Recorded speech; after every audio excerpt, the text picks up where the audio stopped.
Side chip to the moon, fast car make go vroom vroom. Take it to the boom boom room. I'm a visionary. Is Steve Harvey a simp?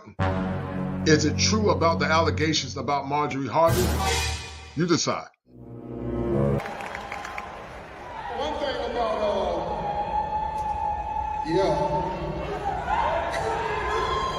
one thing about me coming here, I've always loved black people. I've always loved my people. Y'all belong to me and I belong to y'all. Good and bad. Before I get started, just let me say, I'm fine. Marjorie fine. I don't know what y'all doing, but find something else to do. Cause we fine. Okay. Lord have mercy. Man. From the very beginning, we envisioned this event to be a beacon of growth and transformation, the Black Manosphere Conclave. Across 3 days, Black men will converge to retool themselves for the 21st century.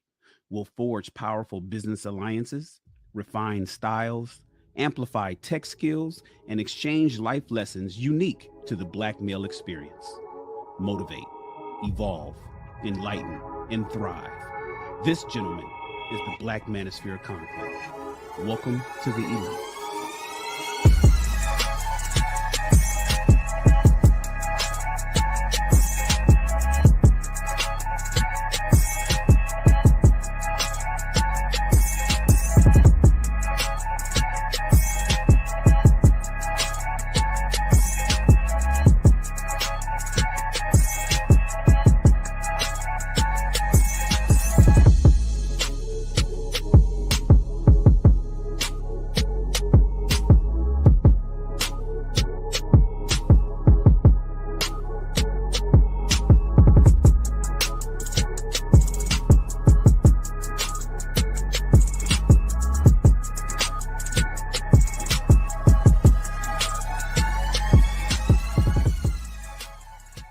I love black women.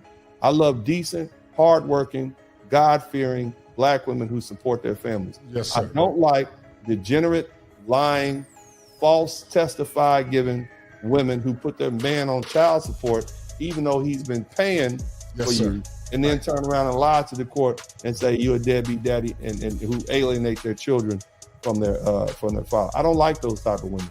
And I will call them to the mat each and every time for their lies and their disparaging statements about black men, largely because what? That's what a father does. See, my sons turn 18, they will inherit the mantle of black men. Right. And all the negativity and the tropes that go with it. And it's not fair for my children, for my babies, to inherit that trope because they didn't do anything. They're innocent, as I said earlier. It's a hard thing to admit, but it's understandable why they would choose to go their own way. And that's what's scary, is there's actually a rational reason why they would do that. Men going their own way. And you can think what you want about it, but this is a really big problem for women, for us, for our future, for families, for you to find a partner. If a population of good men are walking away because they're fed up with women, if you're being told all your life that you are bad and wrong just for being a man, and that you have toxic masculinity for being a man, and that, women, there's this famous expression that, a woman needs a man just like a fish needs a bicycle. And that men are basically useless. And that men are terrible, and that, women are superior. Our society is very callous towards men. The only message most men hear in the world is that they're a bumbling buffoon. The TV shows are full of idiot men. Commercials show men as buffoons. The society is against them. All they hear about is what idiots men are. It's the mass of women that are taking over the culture and representing women. They're loud. They're mean. They say they want equality. Why are they not protesting in the streets for the changing the laws for alimony or child support or child custody because they don't want equality. They want superiority. The male gender has more of a slave state, and it's because men are now subjugated to the law and to women, and nobody really believes it except the men who go through, say, the court. But most men think that they're exempt from that until they end up in a bad situation. So for a lot of the men, and a lot of them have gotten screwed over in terrible relationships and divorces and gotten their kids taken away from them. So it's an understandable response. In the United States of America, as a man, you can't speak up. I think most women tend to be very, I'm stereotyping, but they tend to be more collectivist. They tend to sort of be more in that socialist mindset. So I don't know that you're going to see a huge change. I think the change will have to come from men. The lives of women will not change until the men get the opportunity to also examine and define and change their lives. In many ways, I sometimes think that the 20th century was the century where the women made all these massive changes, and the 21st century will be the changes that the men will make, partly in adaptation to the changes that the women have done. And those men are doing something about it. They're saying, you know what, I'm done with this. I'm not getting married, or I'm divorced. I'm not gonna, they don't sit around just trying to live their life through women. They actually have lots of hobbies. They go out, they buy that land you were talking about. They're getting motorcycles. They're having a good time, and they're enjoying life without having to deal with the stress of the women and the society that tells them they have to have a woman in their life. How would you feel? I mean, you know, you're not going to feel that attracted to a woman or care to be loving towards her or romantic towards her. So this men going their own way is a reaction to that. I really think it's a rational reaction to that. Men are finally like, hey, we've given you all you want. You know, you are equal in every way, and then you're still shaming us. Side chip to the moon, fast car make go vroom vroom. Take it to the boom boom room. I'm a visionary. Is Steve Harvey a simp? Is it true about the allegations about Marjorie Harvey? You decide. One thing about,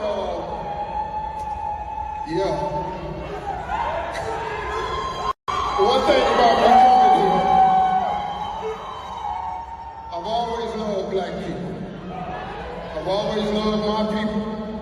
Y'all belong to me and I belong to y'all. Good and the bad. Before I get started, just let me say, I'm fine. Marjorie fine. I don't know what y'all doing, but find something else to do. Cause we fine. Okay. Lord have mercy. Man, I sure wish I could come.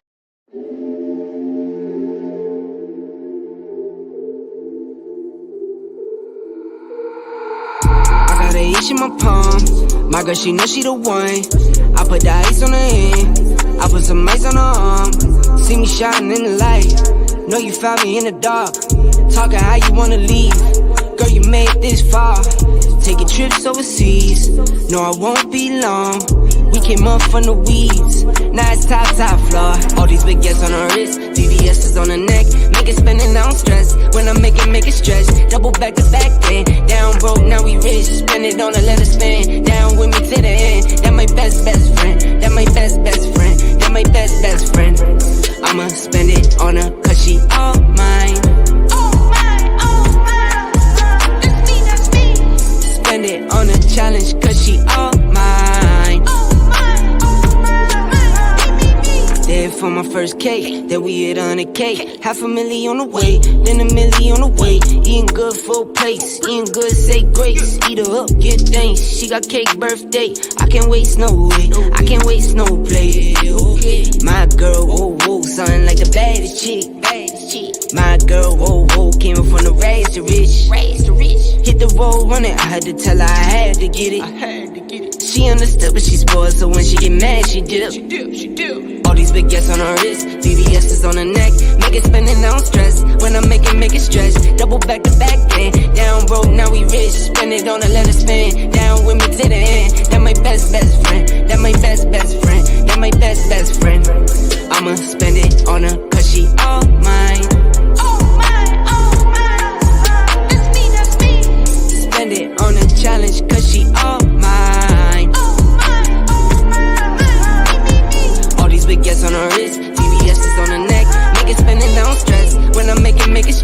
double back to back then. Down broke, now we rich. Spend it on a let it spin. Down with me to the end. That my best friend. That my best friend. That my best friend. I'ma spend it on her cause she all mine. All these big gas on her wrist, devious is on her neck. Make it spend it, don't stress. Spend it on a challenge cause she all mine. That my best friend. That my best friend. That my best friend.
Fire for your mind. Kosher Clinician. If it ain't seven, it ain't kosher. Heaven and hell, that's what they told you. Real men put the strap down and we can toss them. Young heads picking back up and young dolphins. This is our culture. Now we talking kosher. Clinician, masculinity issues, absent fathers who miss you, mama drama don't kiss you, all a part of the ritual, this is how they get you, separate the men, women clipping babies pretend to, damn, lovers, haters acting like vultures, if it ain't seven, it ain't kosher, if it ain't kosher, ain't right, gotta divorce us, if it ain't seven, it ain't kosher, if it ain't kosher, ain't right, gotta divorce us, if it ain't seven, it ain't kosher, if it ain't kosher, ain't right, gotta divorce us. This is Kosher Connection. 7 wonders, the whole world gotta listen. This is Kosher Connection.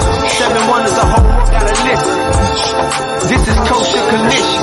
7 wonders, the whole world gotta listen. This is Kosher Connection. 7 wonders, the whole world gotta listen. Listen.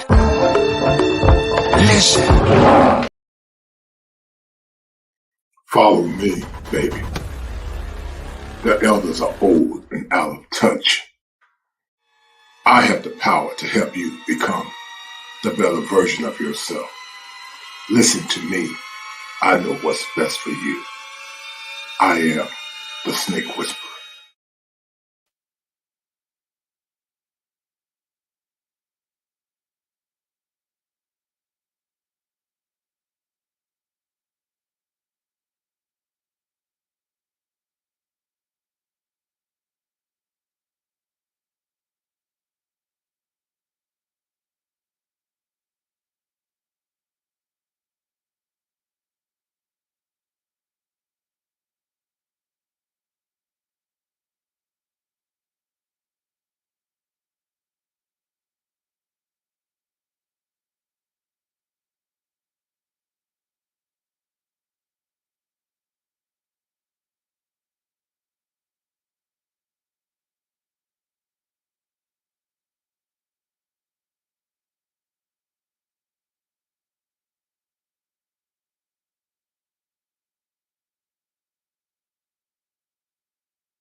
Welcome to Machismo TV, the ultimate destination for modern men seeking to upgrade their lifestyle. Subscribe to Machismo TV and Saul T-Balls. We stream daily from 12 midnight to 8 a.m. Eastern Standard Time, the best male-centric content. Highlight reels without reviewing or providing any editorial bias to the content.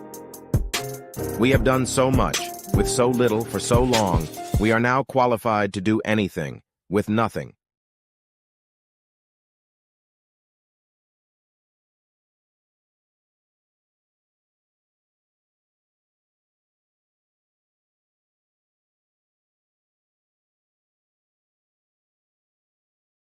Side chip to the moon, fast car make go vroom vroom. Take it to the boom boom room. I'm a visionary. It's Steve Harvey. If you can hear me, hit 1. I think you guys can hear me now. And don't know what's going on, but we're going to get deep into it on tonight, guys. I appreciate the 12 that are tuning in. If you can hear me, hit 1. But Steve Harvey is going through what I call a simp psychosis. And that simp psychosis is going to turn to a simp apocalypse. And it's going to turn to a simp apocalypse because Steve Harvey does not understand the nature of a woman. You guys know, and I know, that Marjorie Harvey does not love Steve Harvey the way Steve Harvey loves her. And if Steve Harvey lost all of his money, the question would be, would Marjorie Harvey still be there by his side? What is wrong with a man that was with 2 former drug dealers, got a baby by one of those drug dealers, and then a legend was dealing with Boom Williams, or whatever the guy name is, the bodyguard? What did that tell you about female nature and how women operate? Get your pens and paper ready, guys. We're going to have a good show on tonight. And also go get your tickets at the Manosphere Conclave, guys. Let's do it. Friends go, it was simple. When the end's low, switch the tempo.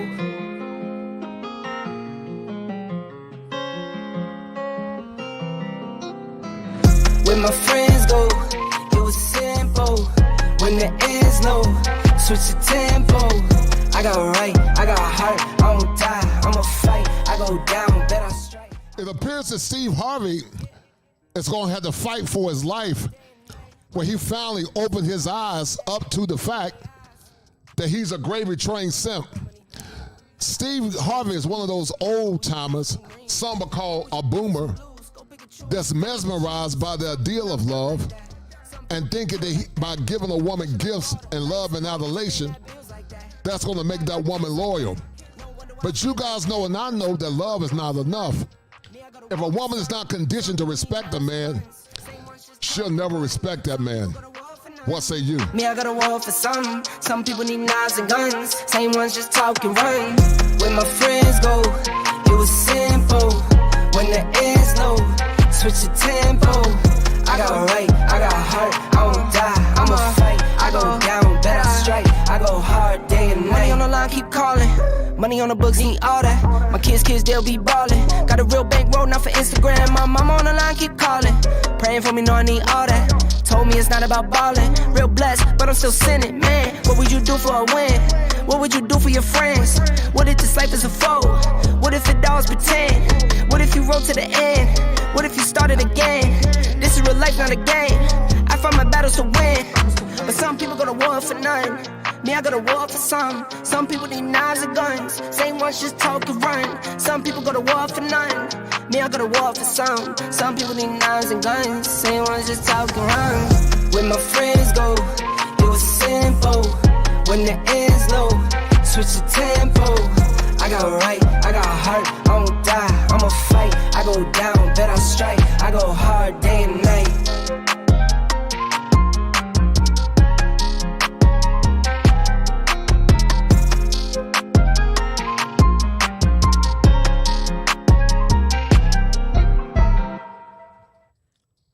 All right, guys, we're going to have a good show on tonight. And shout out to Gregory Scotland, as he is the #1 sponsor of the stream. Thank you, Gregory Scotland. Much love and blessings to you Gregory Scotland, always showing love and always showing love to male-centered content. And I'm forever grateful, brother. But guys, we're gonna get deep into it, guys, because it also appeared we got a hyena in the house talking some pigeon-ish. And it's about time for me to flex on this pigeon, this ignorant pigeon, in a minute. But before I flex on this pigeon, shout out to my man Gregory Scotland. He said, hey, Kosher, have you read or ever heard of the book of Esther Villar? Yes, I have the book. It's called The Manipulated Man. Greg, I have that book, one of the heaviest, most contested books ever. Premise was that women were not oppressed by men. Rather, they used the system that men built to control them, generally do sex. Gregory Scotland, thank you, brother, as you're the #1 sponsor of the stream, Gregory. And that's a deal. Bet, right? That's a deal, right? That's a deal, right? That's a bet, right? That's a deal, right? That's a deal, right? Got 5 on it.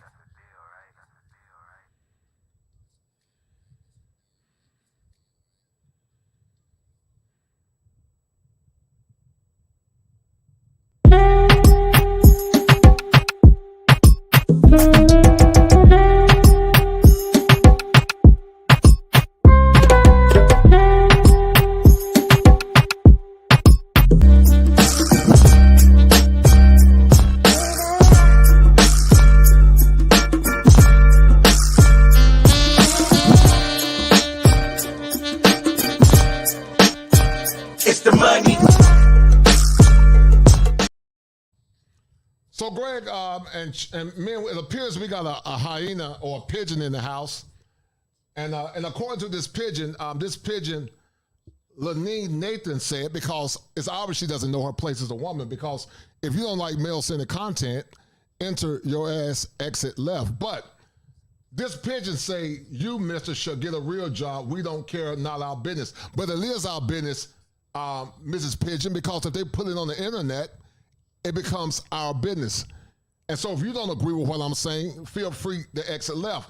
But because Gregory and esteemed brethren, pigeons like this woman is ignorant to male-centered content, it's time for me to flex on this pigeon and let her know that my education is perhaps not only superior to many, but also superior to hers, because the last thing I know or was told that men have a right to freedom of speech. So because we have women like Lanine Nathan, that's why we do these shows, because women like her are ignorant. Women like her in other countries, she will not have a voice.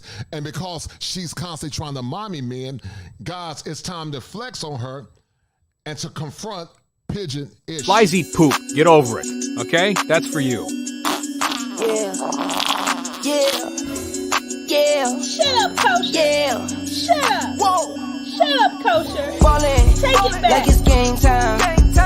Locked in when it's game time. Yeah, I'm ballin', like it's game time. Locked in when it's game time. I put in work, couldn't wait for mine. I got 9, couldn't wait in line. Game time. Shut up, Kosher. Shut up. Shut up, Kosher. Take it back. And I go beast like 20 feet, 10 toes down, glued to the concrete. And I do me, keep to myself to find my peace. Been ballin' a little bit, woke up feeling rich. Still remember days I had to grind to get a cent. Still remember days when I spent a penny pinch. Now this bank account is lit and it's up and it's stuck, just like Cardi said. Same faces around me and it's hardly friends. Saying how you do it, but you hardly did. Fibbing on the ground, yeah, you probably is. Ballin', like it's game time. Locked in when it's game time. Yeah, I'm ballin', like it's game time. Shut up, Kosher. Shut up. Shut up, Kosher. Take it back. I got 9, couldn't wait in line. Game time. Game time. Locked in when it's game time. Locked in when it's game time. Pull up from the logo like it's game time. Same zone, so won't catch me on the same time. No, time is money, so I cannot give away time. Shut up, Kosher. Shut up. Shut up, Kosher. Take it back. But they don't really know still. See the glow up and I can't believe the glow still. Me plus me, that's a whole lot of money. Wake up in the morning, I can smell the bag coming. 3 whole years and these records keep running. Don't talk to me if you can't match the numbers. Ballin' like it's game time. Now, Lanine Nathan, the next time you come into a male-centered space being ignorant, make sure you check my stats, ma'am, because my education and my mind is superior to yours. It's obvious you probably don't have a father, and you're not used to men speaking freely. But this is a men's space.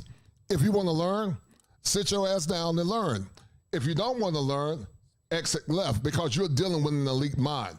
And so if you don't like what I'm saying, take your ass to exit left, because this is not for you. Go and deal with men that placate to you, because it's obvious you don't understand that this is edutainment. Now, guys, we're going to start this show. And we know, men, and I know, and you all knows that this woman, Marjorie Harvey, doesn't respect Steve Harvey. Steve Harvey is a bona fide simp. And one more arguing asked the question, why would a man that have the money that Steve Harvey have even deal with a woman like Marjorie Harvey? Why would a man that have the money that Steve Harvey have even deal with a woman like Marjorie Harvey? A woman that perhaps we know have been ran through, a woman that have kids by 2 different men that were cousins, a woman that spends exorbitant amounts of his money. And listen, it's his foolishness if he want to do it. But what we do on this channel is to teach men how to stand firm in their masculinity and not to place a woman above themselves. We believe succinctly this, that a man can love his woman, but you never love a woman more than you love yourself, because Steve Harvey could have got superior to Marjorie Harvey from another country. He could have got superior to Marjorie Harvey. One would ask the question, why would Steve Harvey marry a woman that had 2 kids, I believe, by 2 different men, and we knew that she was ran through? But see, that's what happens when you don't know what your value is.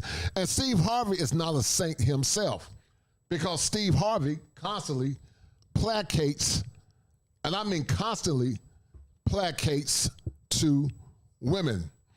And so, guys, the rumor is that Boom Boom Williams has been taking Marjorie to the Boom Boom room. And if he is taken to the Boom Boom room, I'm not surprised, and you guys are not surprised. But we know that Marjorie have gotten a lot of boom boom in the past, and she's probably still getting some boom Side boom. chip to the moon, fast car make go vroom vroom. Take it to the boom boom room. I'm a visionary.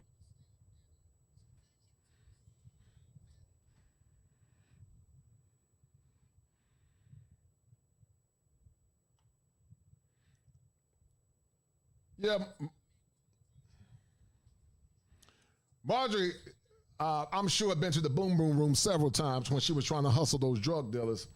And, you know, I'm not mad at Marjorie. Marjorie is a crafty woman. She's a smart woman. She's a smooth woman.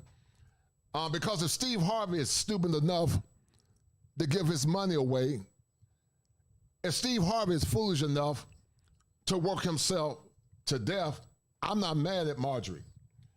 But I want to show you guys something.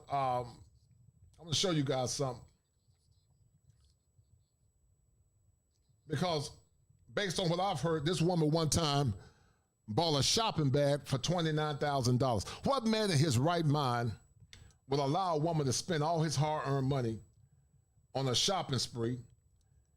And it's obvious that this woman don't value this man.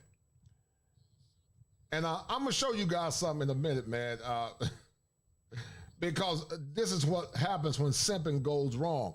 Once again, guys, there's nothing wrong with taking care of your woman, but you got to make your woman earn it. You got to make her earn it, and you can't place her value over your value, because with the money that Steve Harvey got, he could have got superior to Marjorie Harvey.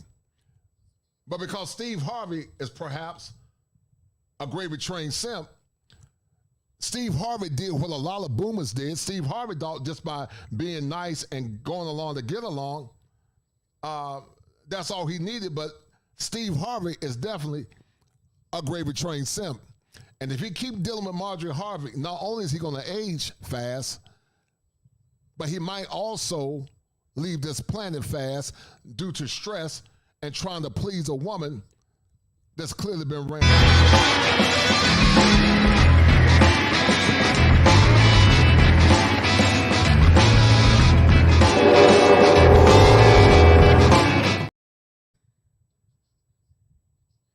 And guys, that's what happens because boomer men think that modern women are like their mothers and women in the past. And they still believe that women are sugar and spice and everything nice, but we know that they are not sugar and spice. Women are just human, just like you're just human. It ain't nothing special about them.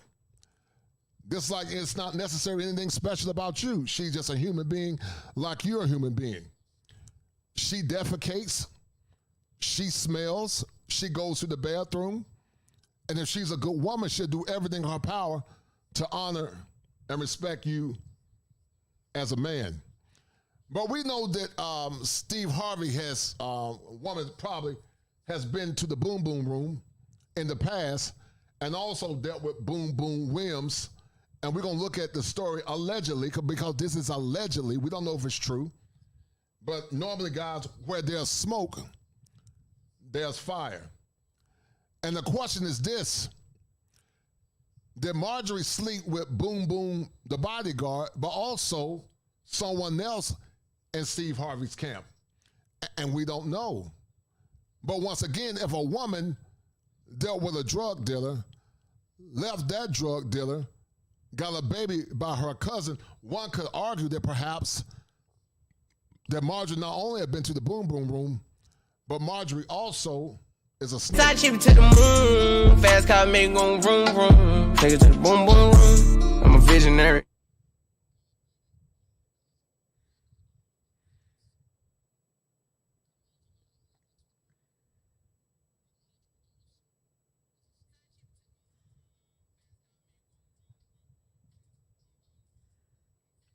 Yeah, she been to the Boom Boom room, and Boom Boom was the visionary, and he saw Marjorie for what she is.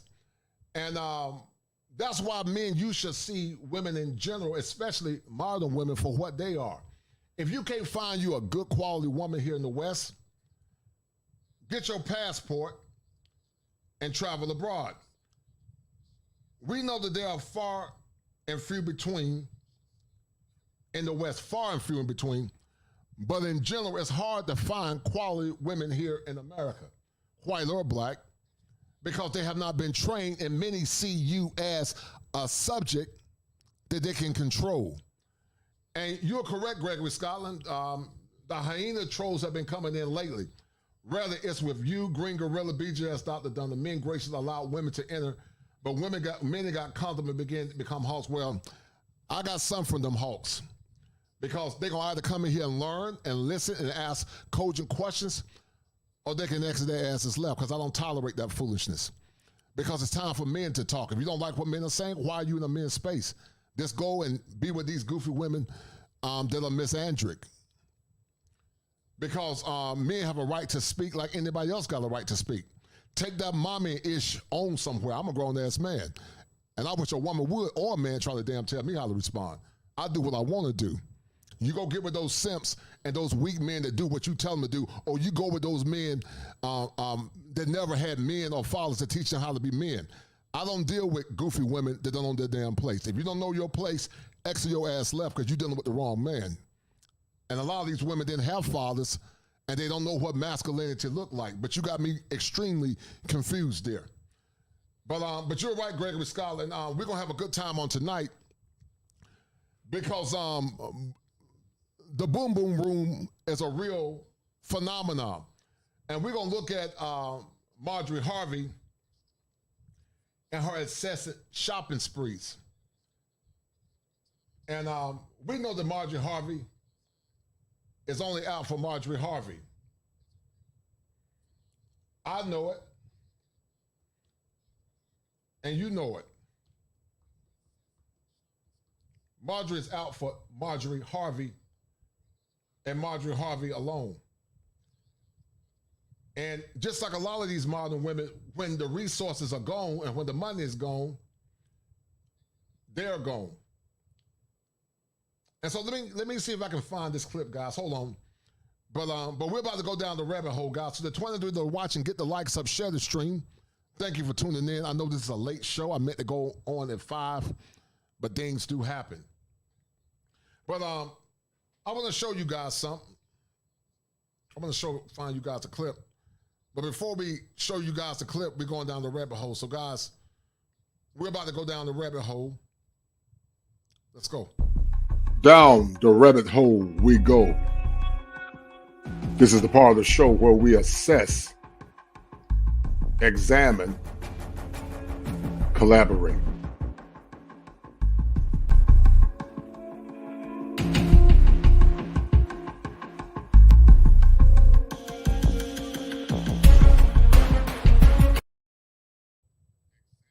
All right, guys, I'm going to show you guys something, and you guys tell me if this is not silly. DirecTV Sports Central brings your game stats and scores together, and now you can get it without a satellite. One more reason to finally get. Now, Ty, this is back in 2016. Well, I don't know if you guys can be able to see it, but this is a Marjorie Harvey shopping spree. Maybe I can show you guys part of it.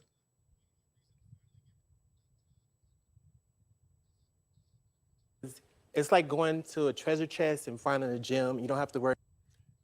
And guys, you ever notice a lot of women always like the men that placate to them or are effeminate or alphabet. And their alphabet, that's their business. Because we know that many alphabet men are stylists. And that is what it is. But I want to show you guys something. About too many people having it on, and you can get stuff affordable. Hold tight. But he loves couture, and she's selling some of her best luxury designer pieces for up to 70. Hold tight.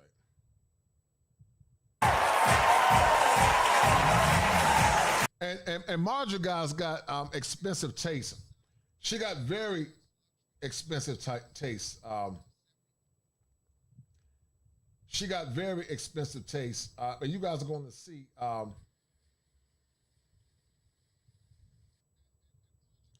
And her taste is so expensive, one will argue is if Steve Harvey is running himself to the grave. That's what one will argue. And we get it. Some will say if that's what he want to do, fine. But Steve Harvey, being a masculine man, you don't do that. If your woman is not earning that, and if she's not working hard for you, then the question is, what are you doing?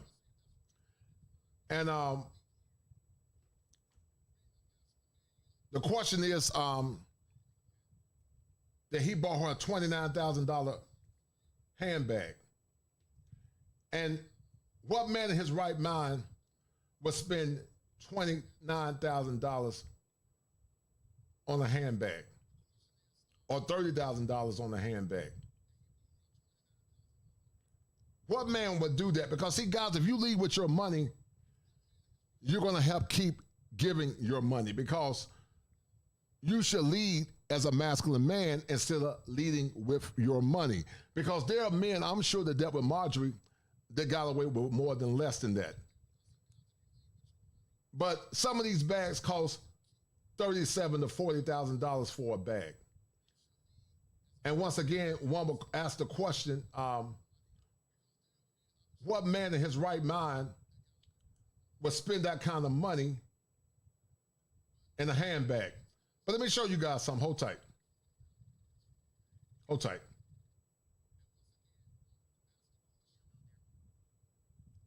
Nothing wrong with doing nice things for your woman, but what man in his right mind is going to spend that kind of money on a bag? But hold on, guys, hold tight. And then we're going to have a commentary in a minute.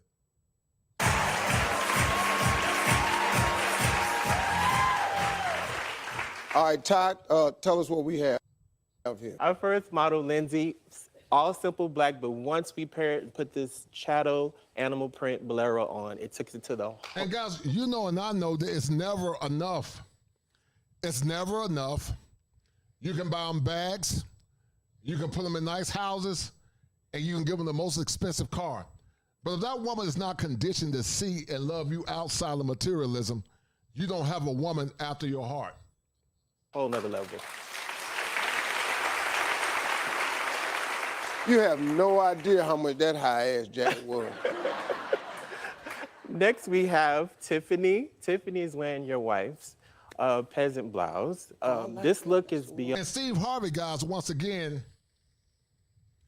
he's a gravy-trained simp. Steve Harvey thinks his wife is like his mama or his mother, a woman of quality, a woman that did more with less.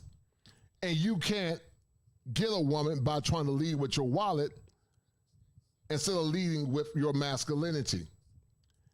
And once again, guys, I wouldn't be surprised if Marjorie Harvey went with Boom Boom Williams and she went to the Boom Boom room, not one time, but several times. Side to the moon, fast car make gon' vroom vroom. Take it to the boom boom room. I'm a visionary.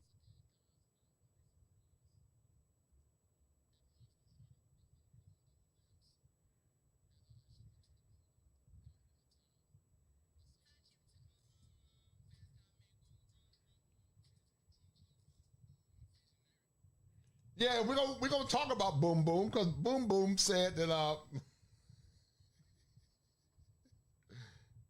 Boom Boom said that he didn't do nothing with Marjorie, but you know, Boom Boom used to be a pimp, and you know, Marjorie Harvey loved unscrupulous men. She loves pimps and she loves drug dealers, and she was married to 2 pimps, so we're gonna get deep into it. But men, you never lead with your wallet. You lead with your masculinity. Because see, when you lead with your wallet instead of leading with your masculinity, men like Boom Boom Williams end up with your money. Side to the moon, fast car make gon' vroom vroom. Take it to the boom boom room. I'm a visionary.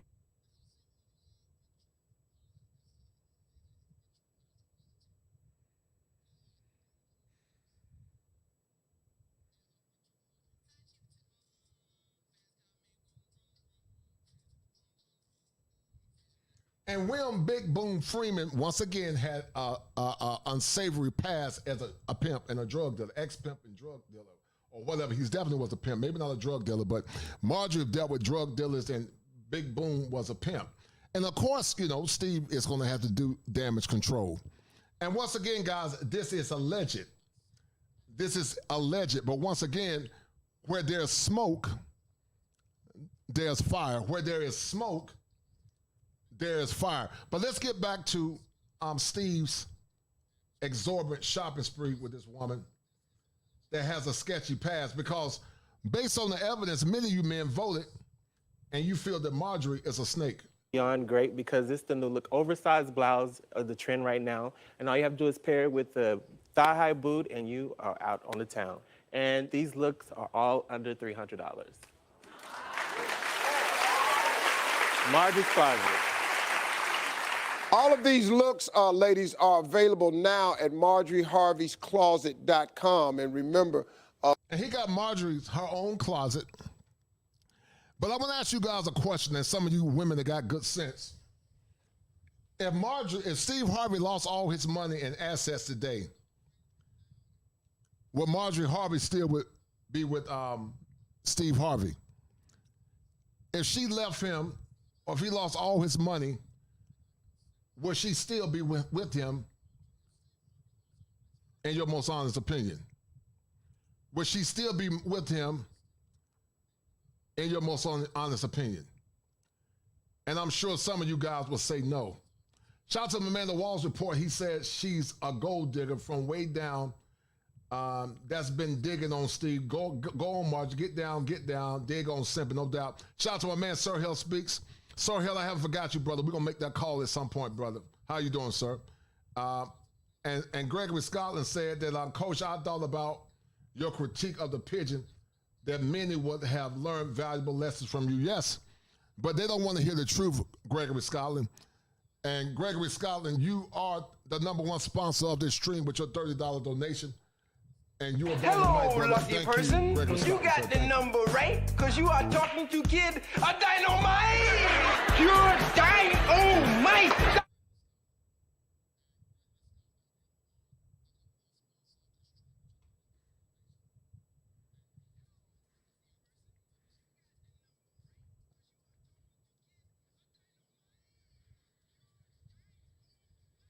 The stuff she has in there, it's like 75% off, and it goes to a great cause. Hey, man, Ty, I want to thank you, man. Great job, man. Enjoyed having you. Nice meeting you, too, man. Hey, listen, folks, that's it for this holiday. So let's look at the allegations. Let's look at the information from Steve Boom Freeman. And let's see what he said, guys, because, once again, this is alleged. But we know where there's smoke, there's fire. And I found out about this story, guys, early on. I just decided not to do a story on it.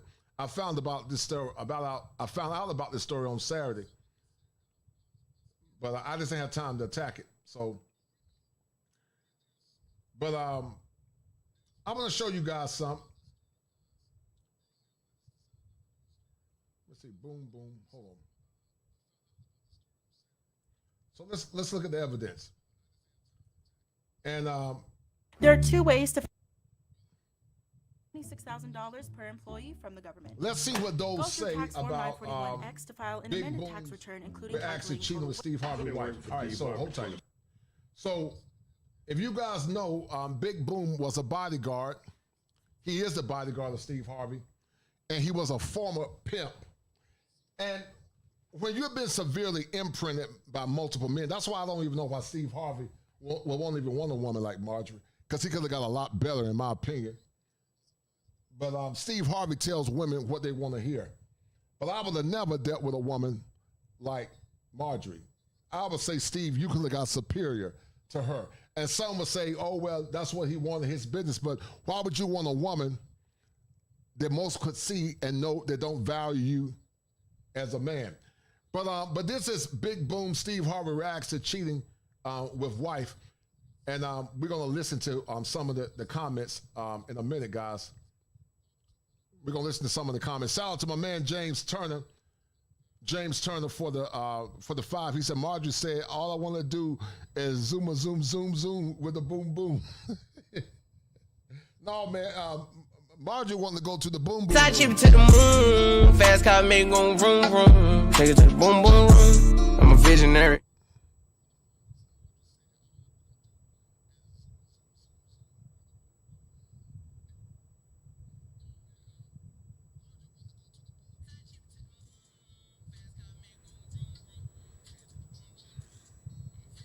Yeah, she wanted to go to the boom boom room. Hopefully you guys can hear me better now.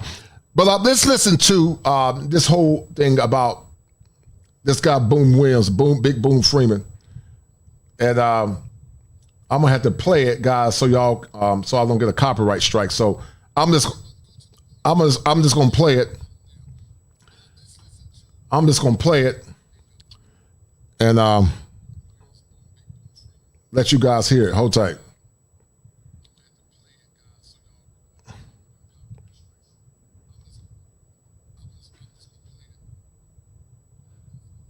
For years doing bodyguard work. I've met everyone in the business. Hey man, I'm living the life. What have you gone through, or what is it that happened in your own life that you feel that you're the expert now in?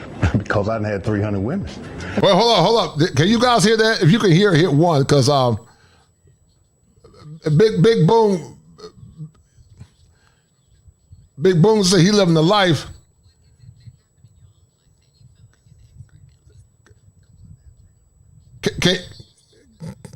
Can you guys hear that? Hit 1.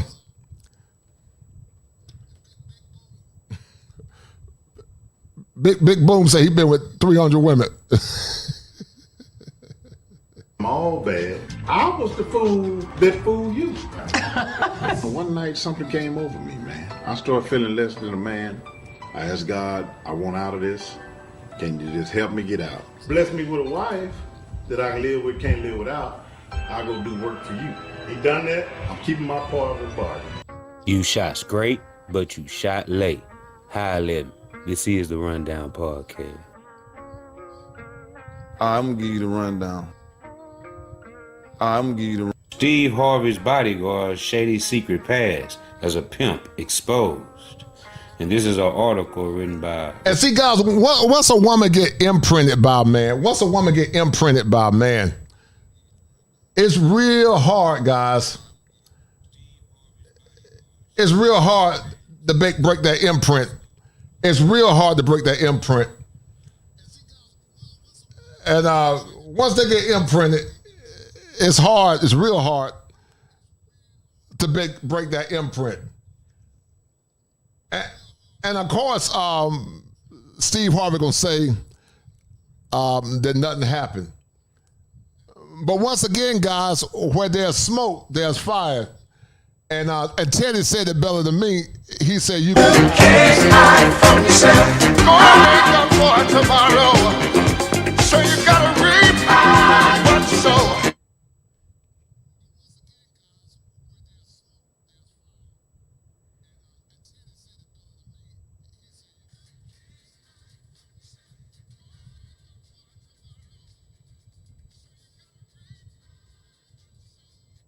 RadarOnline.com.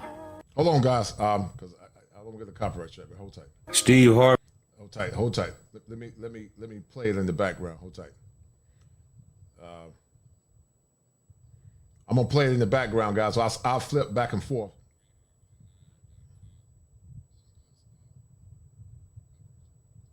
Freeman is a former pimp who has admitted to abusing women and even brags about his shady past. Big Boom's website bio, bodyguard has a sign.com. Steve Harvey didn't have to worry about making new friends when he moved his show to Los Angeles. RadarOnline.com learned that Harvey's personal bodyguard has a... And they love them.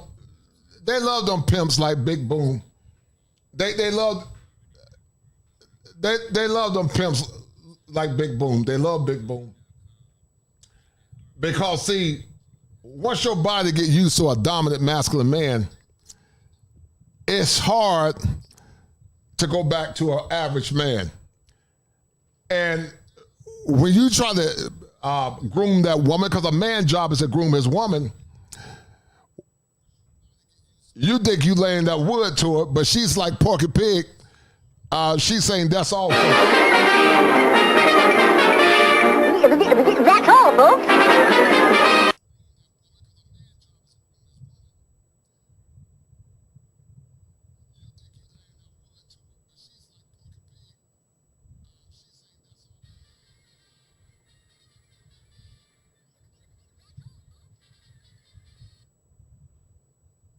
The secret past as a pimp.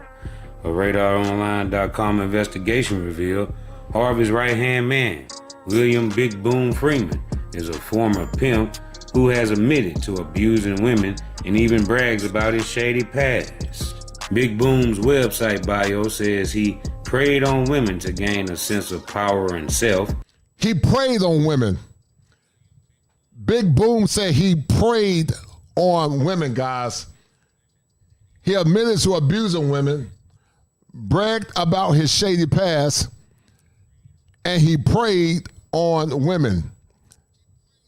He preyed on them. And a lot of our women have been imprinted by men like Big Boom. Because see, Big Boom got that boom boom in the room, and because Big Boom is a pimp, I'm sure Big Boom told them what they wanted to hear. Fly cheap to the moon, fast car make gon' vroom vroom. Take it to the boom boom room. I'm a visionary.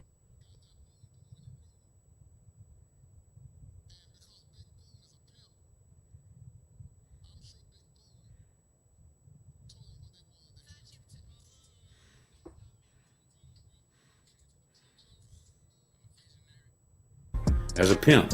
Though he claims his bad boy behavior is in the past, according to charges made by Steve's ex-wife Mary in her recent lawsuit, he still does Steve's dirty work. Now, his wife Mary said that he's still doing Steve's dirty work. Do you think once a woman, in general, not all, we know that there are some women that can change, but do you think once a woman get imprinted by a man like Big Boom, that it's hard for her to go back to our average man? Shout out to my man, The Walls Report, for the $20 cash app. Thank you, The Walls Report, for that $20 cash app. And you and Gregory Scotland, you guys are the #1 sponsor of the stream. You and Gregory Scotland. And thanks for the money, brother. I appreciate. Thank you, The Walls Report, for the 20, God. Thank you, sir.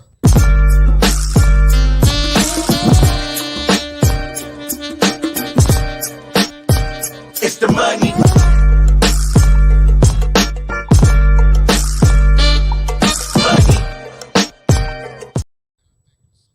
But the question is, once again, once they get imprinted by a man like Boom Boom Williams, can she really or actually go back to our average guy? And some would say no. One would argue no. Hold tight. Including allegedly strong-arming the star's son, Winton, to quit college in Florida and return to Chicago in 2015. Now, William Big Boom Freeman, 62, passes himself off as a celebrity speaker, author, and celebrity bodyguard, according to his website. He has provided for his celebrity clients conspicuous or inconspicuous protective services depending on the threat or potential hazards to the client. His bio reads, his ability to protect his client lies in the ability to immediately assess and evaluate a threat or conflict. And the question is, did he cheat with Marjorie, or did Marjorie try to cheat with him? That's the question. Because it takes two to tango. And avoid a confrontation or diffuse it before it escalates. He is implementing the same protection of his celebrity clients to protect the hearts of women. Being a good buddy and a bodyguard to Steve Harvey for years, William Big Boom Freeman found himself in the middle of a scandal. In August of 2023, rumors began swirling across social media platforms that Steve's wife, Marjorie, had an extramarital affair with his bodyguard, and following that... Shout out to my man James Turner again for the $5 cash app super sticker. He said Marjorie went to a pimp, to a simp, back to a pimp, and watch her reunite with that simp. And then the words of Porky Pig. That's all, folks. That's all, folks.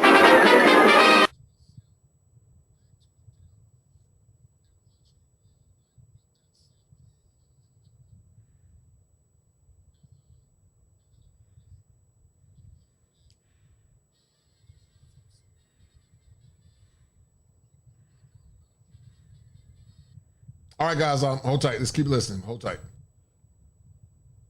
Fans are curious to know more about him, who is Big Boom. Well, Marjorie was married at the time to a guy named Jim Townsend in 19... And see, guys, this is where things get interesting. Jim Townsend was exonerated by President Obama.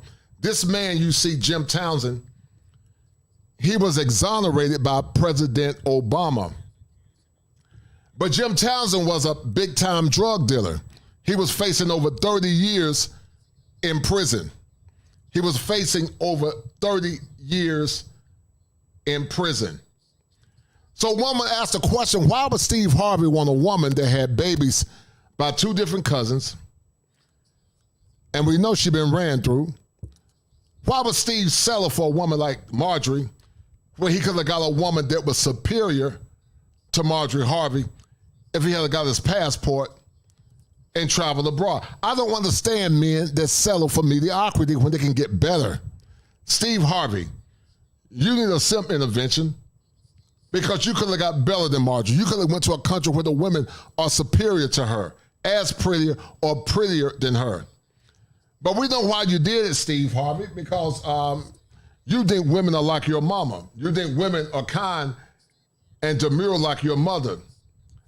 And Steve Harvey, you and a lot of boomers are consistent with a term that I created. You're a great betrayer.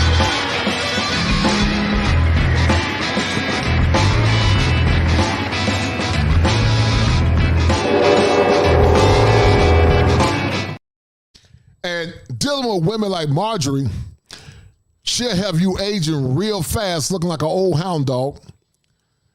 She'll have you aging real fast, like an old hound dog. Because, see, Steve Harvey's in his 60s. But the reports are that Steve Harvey is working himself to death. And I did a show, guys, in the past called The Unconscious Simp. The unconscious simp stands for supplementing irrational male patterns of behavior. It stands for supplementing irrational male patterns of behavior. It's irrational to put yourself down for the sake of aggrandizing a woman. That's irrational. You should love your woman. You should protect your woman and provide for your woman, but you should only do it within reason. But Steve Harvey is doing too much for a woman like Marjorie Harvey that's clearly has been imprinted by men like Big Boom Freeman and this former pimp that got 35 years for being a drug trafficker, this brother here. So hold tight, let's finish listening to it, hold tight.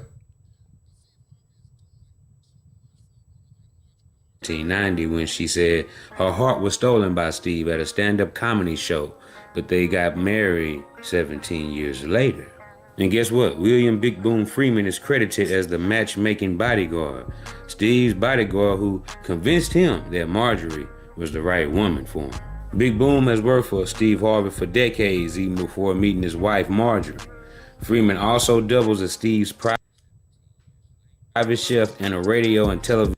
And Big Boom convinced Steve that Marjorie was the right one for him. But who's to say that Big Boom and Marjorie didn't have some on the wraps and Marjorie broke him off some money,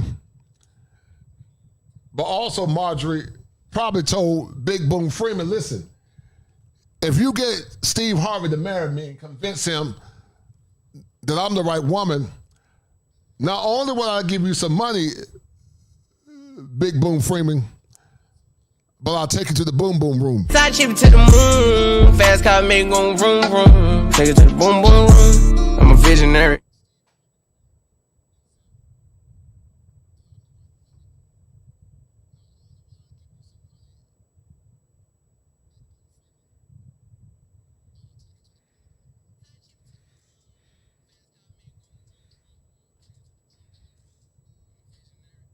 Vision personality. In 2017, Big Boom was exposed big time. Several online outlets, including Radar Online, revealed that Big Boom was... So let's look at his shady past. Big Boom, guys, had a shady past. Big Boom had a shady past. Based on radar.com online, investigation revealed that Harvey's right-hand man, William Big Boom Freeman, is a former pimp who has admitted to abusing women, and he even brags about his shady past. And see, guys, we know that a large portion of women, we're not going to say all, but a lot of women love men like William Big Boom Freeman because William Big Boom Freeman got some Raekwon the Man in him. And I'm going to assume that William Big Boom Freeman was raised by his mama. And if you ever tried Big Boom Freeman, because he's a big dude on the streets, I'm sure Big Boom Freeman, being a boomer simp, would do this like Raekwon the Man do now in these modern times. And I'm going to assume that William Big Boom Freeman, if you ever challenged him, I'm sure he would have said on my mom. Yeah, put chain on my mom. Kill some of my mama. Bro, they back me look like Gang, that's on my monkey. Gang, that's on my monkey. Gang, that's on my monkey.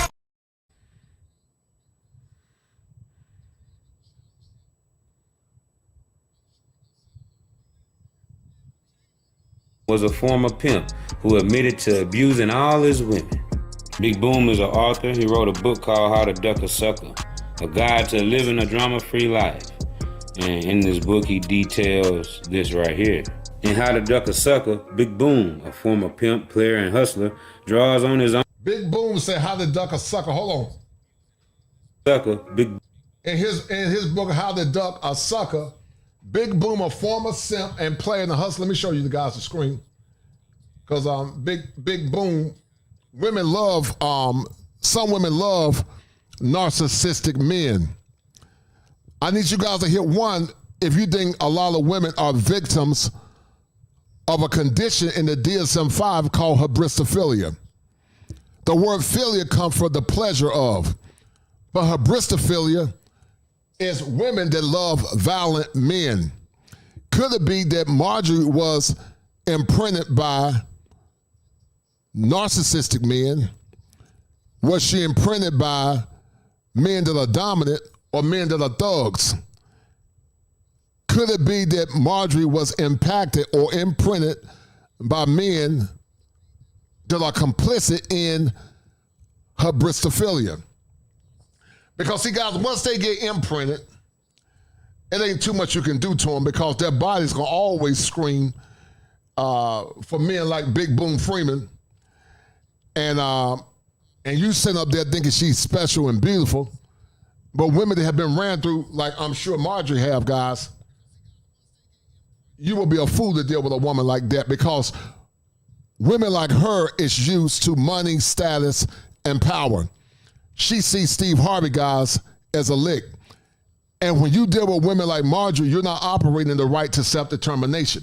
That's why I tell men to get passports, do the requisite work in therapy, and focus on yourself. But the article say, he said in How to Duck a Sucker, Big Boom, a former pimp, player, and hustler, draws on his own sordid past to help women avoid traps, demand respect, and live a drama-free life.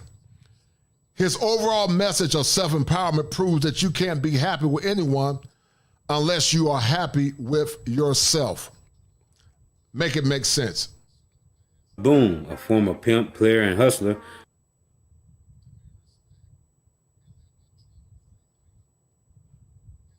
draws on his own sordid past to help women avoid traps, demand respect, and live a drama-free life.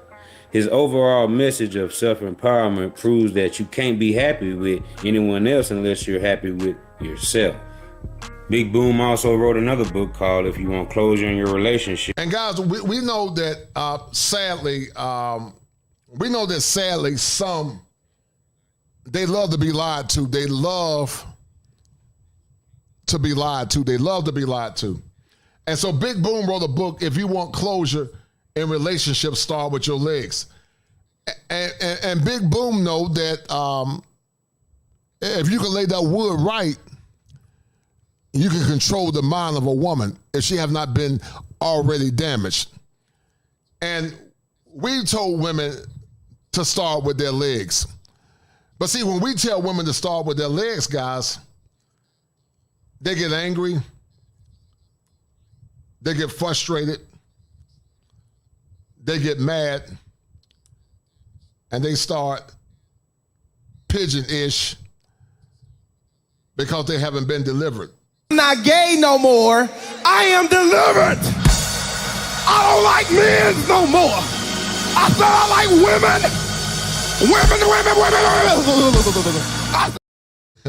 Yeah, Andrew Caldwell know they need to be delivered with a T. Because we know that once again, Steve Harvey, guys, we know it. We know that Steve Harvey, guys, is a gravely trained simp.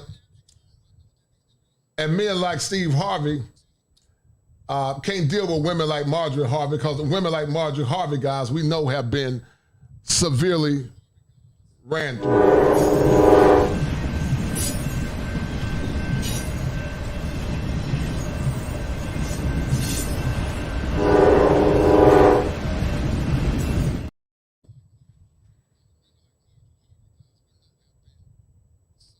Start with your legs.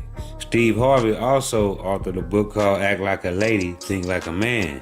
And could he have got the blueprint from Big Boom, who was already an author and sold books and was successful at giving relationship advice and being a relationship. And guys, here's the irony to Steve Harvey. The irony to Steve Harvey is this. Steve Harvey, guys, Steve Harvey tell women to act like a woman and think like a man, and the so-called 90-day rule. But see, men know that if a woman make him work 90 days don't mean that that man is not going to leave that woman once he get that box. Men are very intentional. Men are very methodical.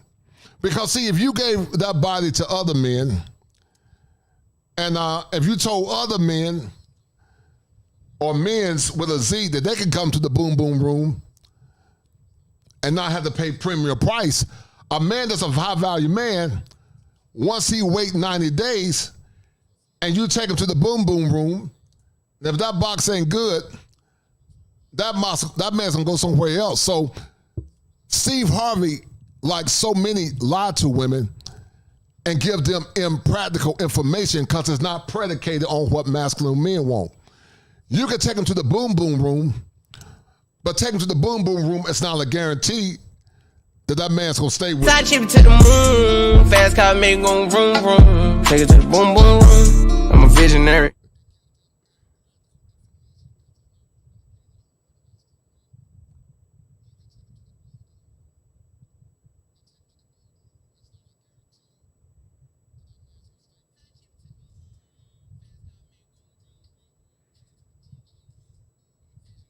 Speaker. The claims of Steve Harvey's wife, Marjorie, cheating on him went viral from a website called GH Page. The website also stated that Harvey allegedly cheated on Marjorie in 2021. And Steve Harvey is not innocent easy either. Steve Harvey is probably riding dirty too. Because you can't take a man serious that did his first two wives wrong. You can't take that man serious. You can't take him serious. You can't take a man like Steve Harvey serious. But see, Steve Harvey, I don't care how dirty a man is, no man in his right mind, because men and women are not wired the same, a man don't have the thought, even if he is doing his dirt, of allowing another man to penetrate his woman. Penetrating a woman that belongs to a man goes against a man's nature. And some will say it's a double standard, and it is a double standard, and it should be a double standard because there are double standards for both sexes. Men don't have an issue with a woman as much. Some men, especially for white, maybe not for white, but being with another woman. But let a man be with another man. That woman will be on the flight like Porky Pig, not Pokey Pig, and she'll be telling that man that's all. Back home, folks. This followed with a video when Marjorie claimed that she would trade Steve for a pool boy when she appeared on the episode of Family Feud. She said she'll trade Steve.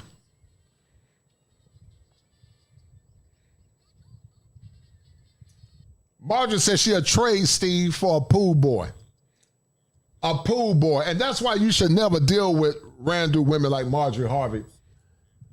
A woman that had kids by two cousins, by two different men. Woman asked the question, why would you sell it for a snake like Marjorie Harvey, Steve Harvey? But you know what? Birds of a feather flock together. If you got snake energy, the women that you're going to attract perhaps got snake energy. Because energy, like energy, attracts the same kind of energy. Steve recently spoke out and he said that him and Marjorie are fine. And that must mean that he's clearing up the divorce. And guys, here's the video where Steve said that him and Marjorie are fine, but we know that's not the case. That's what his publicist told him, but hold on. Side chip to the moon, fast car make gon' vroom vroom. Take it to the boom boom room. I'm a visionary. Is Steve Harvey a simp? Is it true about the allegations about Marjorie Harvey? You decide.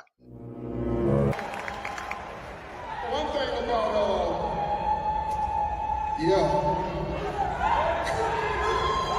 One thing about me coming here, I've always loved black people. I've always loved my people. Y'all belong to me and I belong to y'all. Good and the bad. Before I get started, just let me say, I'm fine. Marjorie fine. I don't know what y'all doing, but find something else to do. Cause we fine. Okay. Lord have mercy. Man, I sure wish I could come.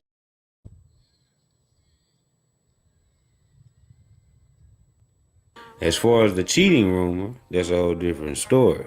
Steve never said, I'm not cheating on my wife and I never will, and she's not cheating on me and never will.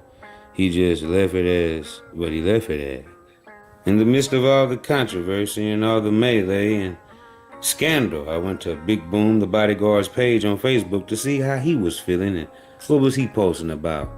This is Big Boom posted. News of infidelity and scandal with Steve Harvey's wife when Big Boom, in fact, is a married man himself.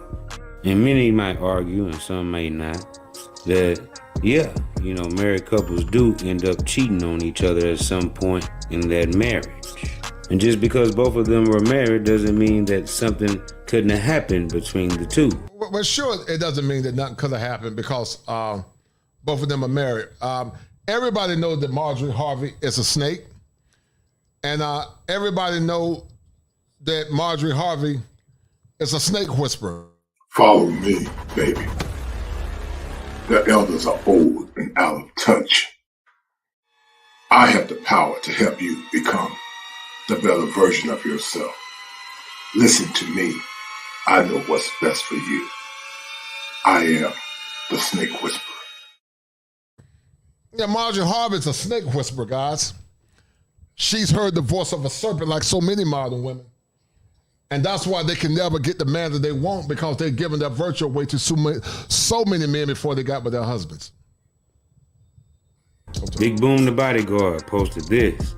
These days when someone says that you've done something, you don't get a chance to defend yourself. You've just done it to the whole world. So this is what Big Boom said. He said these days, when someone says you've done something, you don't get a chance to defend yourself. You just done it to the whole world. And once again, we don't know if Big Boom did this. I'm not saying he did it or not. It's alleged, but we know that when there's smoke, there's fire. And we don't want to be judgmental, but we have to judge in a wise way, because if a man has a history of being a thief, we're going to assume when money is missing that person stole it. And that's just the consequences of being a thief. These days, when someone say that you've done something, you don't get a chance to defend yourself. You just done it to the whole world. And they are going to wear you down until you think you've done it for real, because people are always looking for something to take attention away from themselves. So any news is true whether you like it or not. You just have to trust in God and know the truth for yourself and keep on going, because tomorrow it will be somebody else's time to get slammed on something they didn't do. And that part is true, Big Boom. But Big Boom, when you got a sordid past, and even though it's not right, that happens. Shout out to my man, Salty Balls. Salty Balls, he is the #1 sponsor of this stream. Salty Balls is the #1 sponsor of the stream, guys. Always showing love. And Salty Balls, that's a deal, right? As you are the #1 sponsor of this stream. Hold tight. That's a bet, right? That's a deal, right? That's a deal, right? That's a bet, right? That's a deal, right? That's a deal, right? Got 5 on it.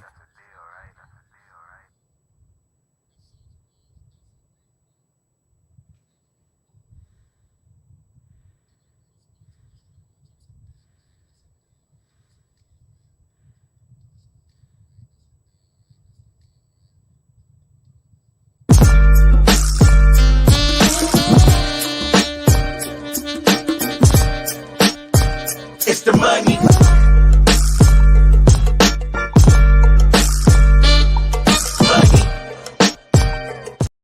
Thank you, Salty Balls, always showing love.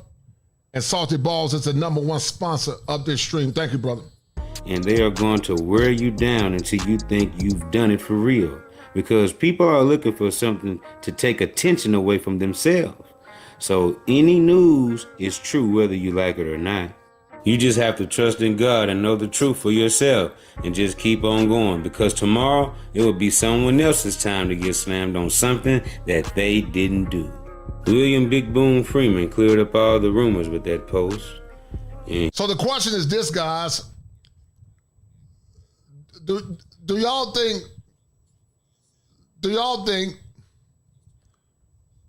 that Big Boom took Marjorie Harvey to the Boom Boom room? Do y'all think that that Big Boom, do y'all think that Big Boom took Marjorie Harvey to the Boom Boom Side room? chip to the moon, fast car make it go vroom vroom. Take it to the boom boom room. I'm a visionary.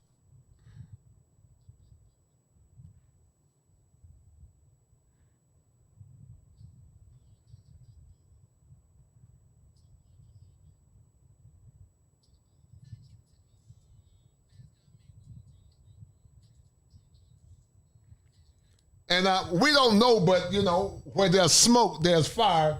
And if he was a former pimp that been with over 300 women, one would argue that perhaps that he took Marjorie guys to the Boom Boom room. Hold tight. Let's finish playing. Hold tight.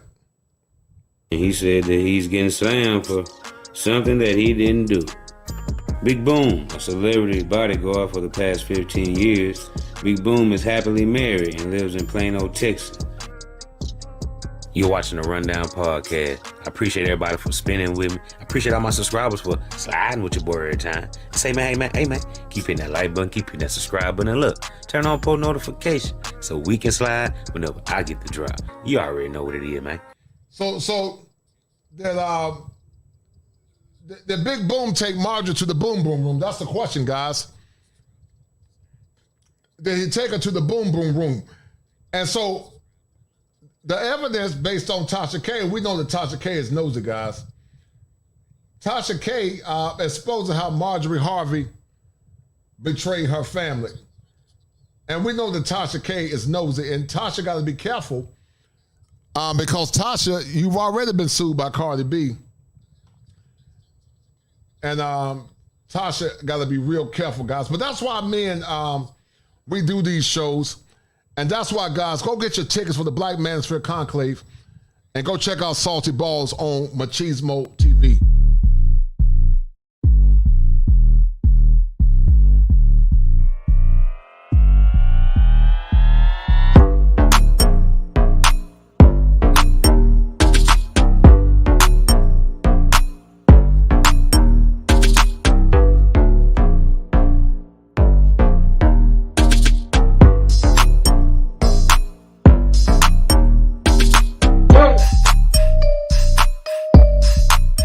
Welcome to Machismo TV, the ultimate destination for modern men seeking to upgrade their lifestyle. Subscribe to Machismo TV and Saul T-Balls. We stream daily from 12 midnight to 8 a.m. Eastern Standard Time, the best male-centric content. Highlight reels without reviewing or providing any editorial bias to the content. We have done so much, with so little for so long, we are now qualified to do anything, with nothing.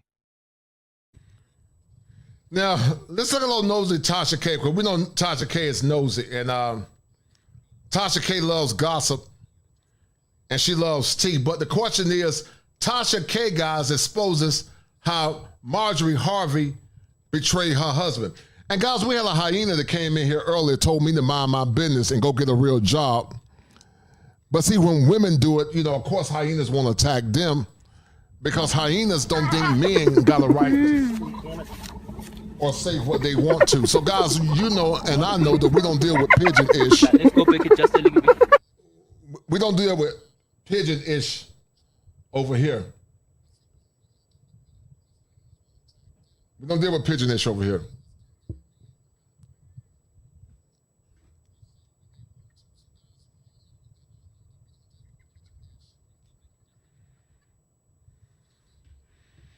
All right, guys, so the question is that Marjorie Harvey messed her family up.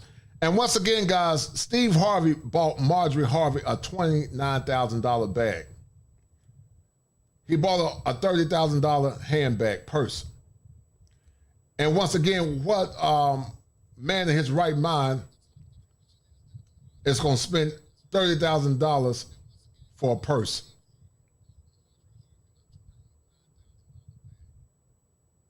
What man in his right mind is going to do that? Actually, let me show it to you guys real quick, because you guys going to see how Steve Harvey, guys, is a gravy trained simp. Hold tight. Let me show you guys something real quick, because Steve Harvey, guys, is a gravy trained simp. It's nowhere in heck I'm going to pay a woman or spend $39,000 on a woman like Marjorie Harvey. But Steve can't help himself, guys, because Steve Harvey still think that Marjorie Harvey going to be like his mama was. There was a good woman, noble, respectful. And Steve Harvey thinks that Marjorie is going to be like him because Steve Harvey is a great trainer.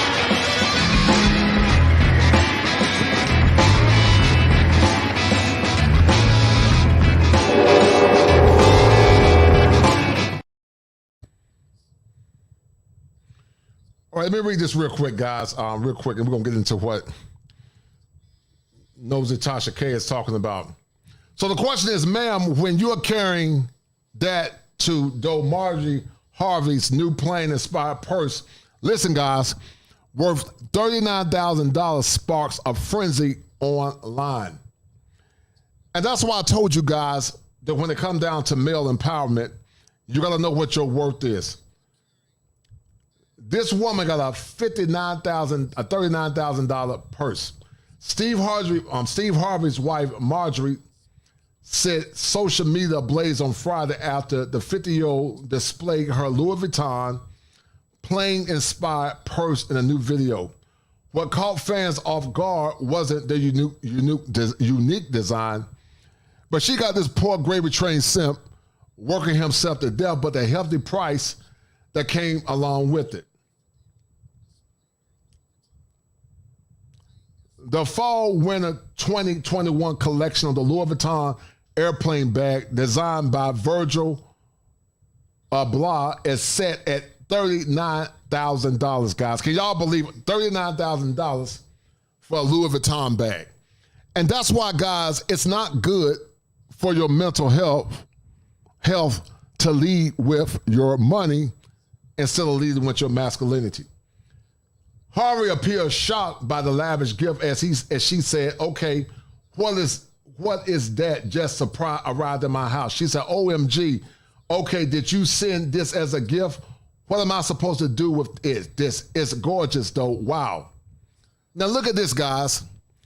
Steve Harvey for $39,000 could have bought him, if he was into tricking, he could have went overseas if he was into that and got women superior to Marjorie. He could have got a superior woman. He even could have got a traditional wife for $39,000 and look superior than Marjorie Harvey. But see, Harriet Tubman said, I could have freed a lot more women or men, if I could have freed a lot more, and she was talking to black folks at that time, if they didn't already know that they were slaves. And in the new video, Marjorie shows off her plane-inspired purse that is almost worth $40,000. Can you guys believe it? $40,000 for a stupid purse. Marjorie Harvey, are you supposed to fit inside there to take up a free trip somewhere else? I'm going to keep it 100 real with you. This is the ugliest purse I've ever seen. It's not for me. Seriously, where in the heck is she walking around with this bag? $40,000, guys, for this silly mess. $40,000, guys. $40,000. A waste of money. ma'am, where are you going to carry that dough? How are you going to carry it? What you put it in there or who? So many questions. I mean, is there a trip inside? If not, come get this. Now $40,000, guys, for a baby mama that's been ran through and got kids by other men. Okay, what is this that just arrived at my house? OMG. Okay. And Steve is working himself to the bones. You know, Steve got the spirit of Jaheim. Steve said, you can have anything I got, all of me. And Steve been singing Jaheim. He said he can work himself to the bone. And for a woman like Marjorie Harvey. But Steve could have got superior to Marjorie if he would have known what his worth is. But Steve is not innocent either, because Steve has been a scoundrel himself. Did you all send this as a gift? What am I supposed to do with this? It's gorgeous stuff. Wow. And God, this is what happens when you lead with your money instead of leading with your masculinity as a man. This is what happens when you lead with your money instead of leading with your masculinity. And now this guy, guys, is the former baby daddy or lover of Marjorie Harvey. He was a big-time drug trafficker. He got exonerated by President Obama. He was due to be in prison for life. But Obama exonerated him. Obama exonerated this man. But guys, you know, when you get imprinted by unscrupulous men like this man, even though he said he changed his life, and I'm not going to judge that, but when you got that thug imprint and that pimp imprint, and you've been to the boom boom room more than one time, it's going to be hard for you to deal with an average man. Even though Steve Harvey is not average, one could argue, and we're gonna argue, is he laying that boom boom like big Boom Freeman and this former pimp? Side chip to the moon, fast car make gon' vroom vroom. Take it to the boom boom room. I'm a visionary.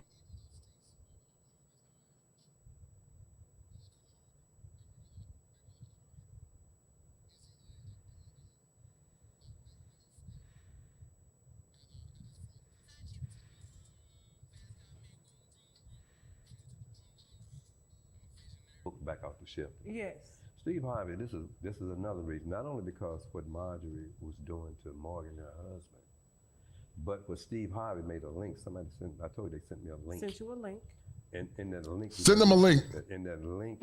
The media is buzzing with anticipation over the latest episode of the renowned talk show hosted by the charismatic Tasha K, featuring none other than the sensational Jim Townsend. But hold on tight, because before we dive into Jim's side of the story, we have an exclusive sneak peek at the explosive revelations that Tasha K is about to unleash. Now, if you haven't been living under a rock, you're well aware. And we know that Tasha K, guys, is nosy. We know that Tasha K is nosy. And we know that Tasha K loves foolishness. But one thing you can't say about Tasha K, that Tasha K a lot of time has a lot of truth to what she's saying.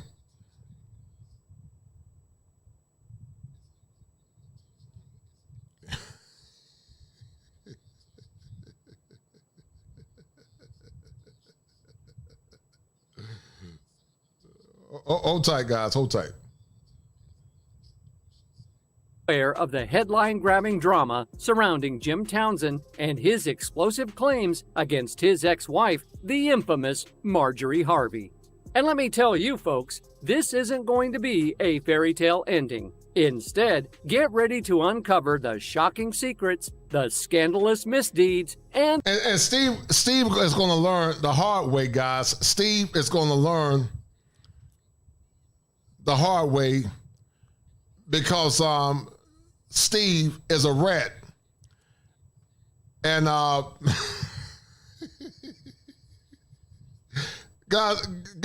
Steve is the rat, and he's a fat old rat, and Marjorie is the snake.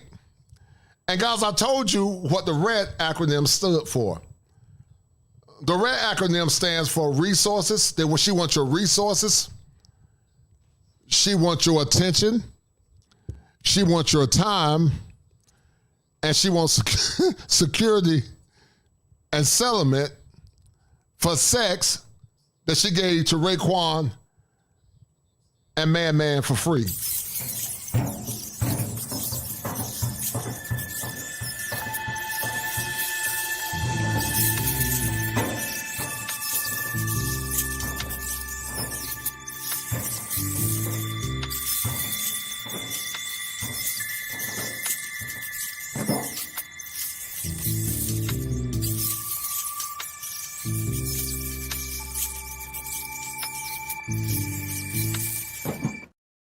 And, you know, it's sad, guys, because Steve Harvey is an old rat, you know.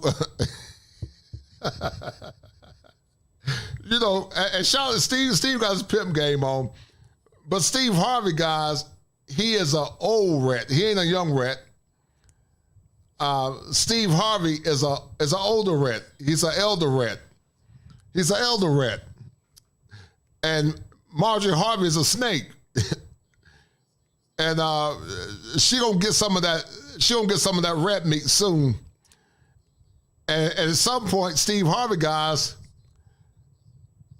he's gonna be a broke rat after Marjorie Harvey take him to the boom room one more time and take all his money. To the moon, fast car make gon' vroom vroom. Take it to the boom room. I'm a visionary.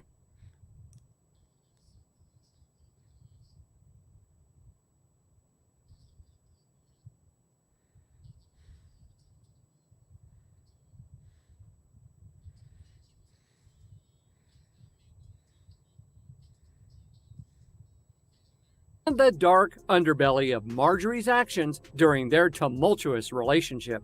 But hold on to your hats, because Tasha K, the fearless truth teller, has dug deep and unearthed some jaw-dropping revelations that will leave you on the edge of your seat. What has Tasha K exposed about Marjorie?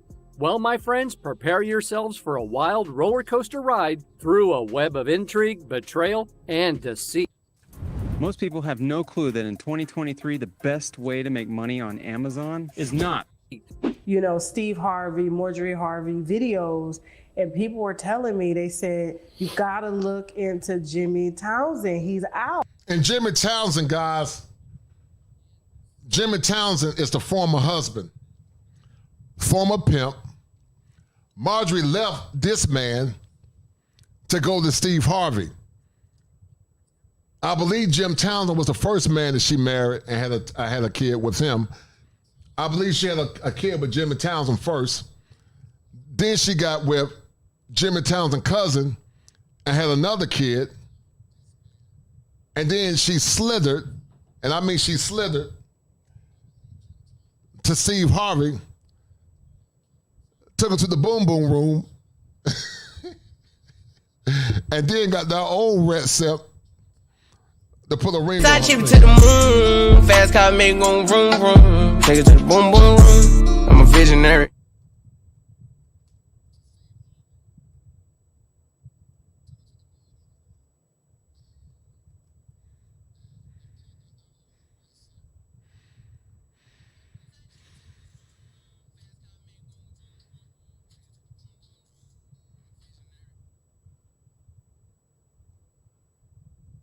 And I'm like, who is this? Now let's rewind the clock and delve into the captivating world of Marjorie Harvey's past marriages. We all know that both Steve and Marjorie have a history of multiple unions, but it's Marjorie's initial walk down the aisle that truly sets tongues wagging. Brace yourselves, for this is where the drama truly begins. Marjorie was just 18 years old when she met Jim. However, there was quite a significant age gap between them, as Jim happened to be 14 years her senior and was already married at the time. But hold on tight because the story takes an even more exhilarating twist. In an explosive interview with the mesmerizing Tasha K, Jim reveals a side of Marjorie that had remained hidden from the public. And Jim knows about this snake. He knows about this snake named Marjorie Harvey. Because Jim knows that Marjorie is a snake. But see, Steve Harvey don't believe that the fat meat is greasy. And he's about to find out real soon. He's about to find out real soon that the fat meat is greasy. And guys, that's where you have to be careful in relationships. You should never lead with your money with a woman. But see, when you lead with your money and the woman you're dealing with has been severely imprinted by other men, it's no way to redeem that woman. Finally, Troop, I don't have a link right now, man. I may or may not drop it. But I'm going to get through this show first, man. If I have time, I'll drop it. But hold tight. Guy. According to Jim, Marjorie had an insatiable craving for control and would stop at nothing to convince him to leave his wife. But that's not all. Rumor. And listen to what he said. She had an insatiable need for control. So one will argue that Marjorie got the Jezebel spirit. One will argue that Marjorie got the Jezebel spirit. And see, guys, if you're a slave to your penis and you don't understand female nature, women are taken to the boom boom room and use intimacy or cohabitation or coitus to control and manipulate you like Jezebel. Don't be a slave, guys, of the boom Side boom chip room. to the moon, fast car make gon' vroom vroom. Take it to the boom boom room. I'm a visionary.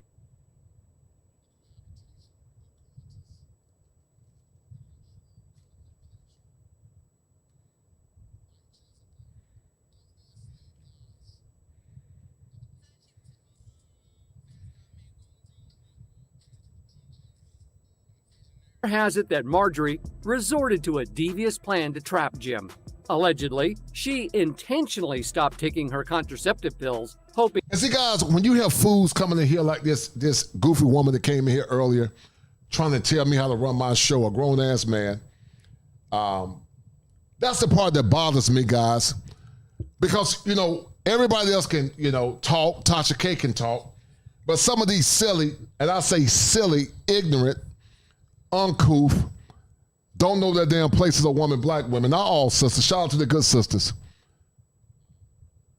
That becomes problematic because some of these women are not used to masculine men. Some of them don't even know their fathers.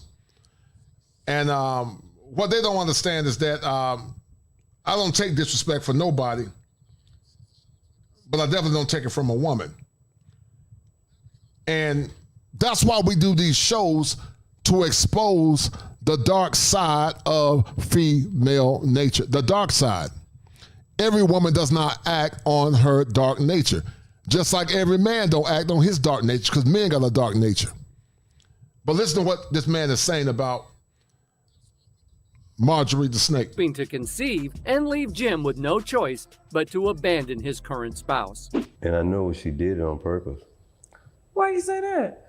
She got off the pill. I know she was off the pill. And her mother knew it too. See, me and her mother had it back then. This was between me and you, Tasha, too. And guess what?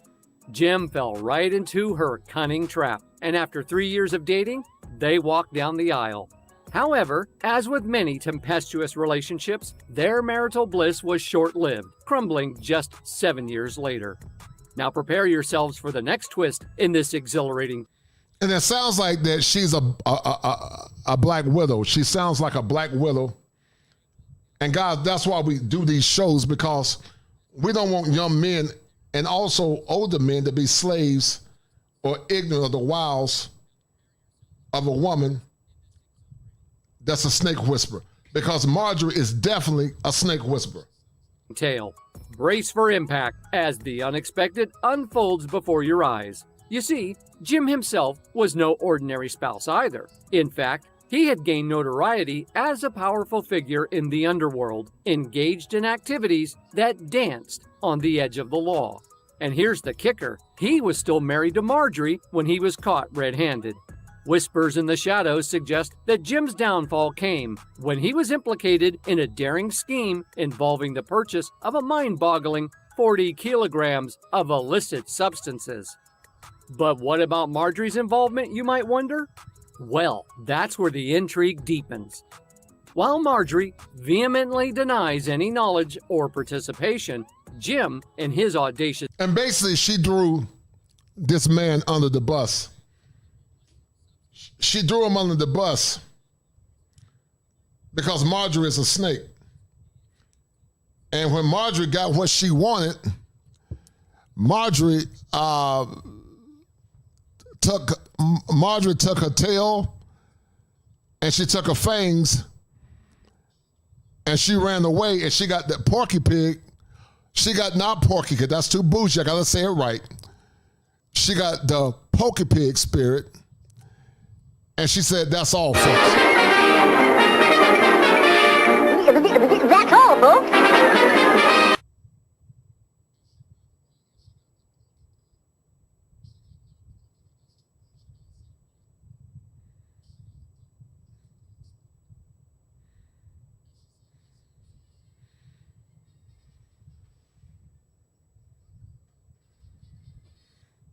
His interview suggests otherwise. He hints at Marjorie not only being aware of his illicit activities, but even playing a pivotal role in his underground empire. Yes, you heard that right. She allegedly became his trusted right-hand lady, impressing everyone with her proud... We need to raise additional capital in order to maintain Nightscope's growth trajectory with our unique combination.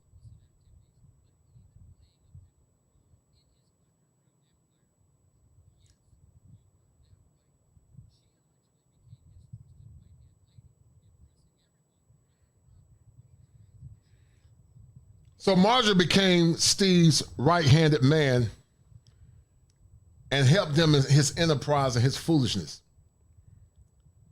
And one will argue that Steve should have known better to deal with a woman like this. As in the world of illegal activity. But wait, there's more.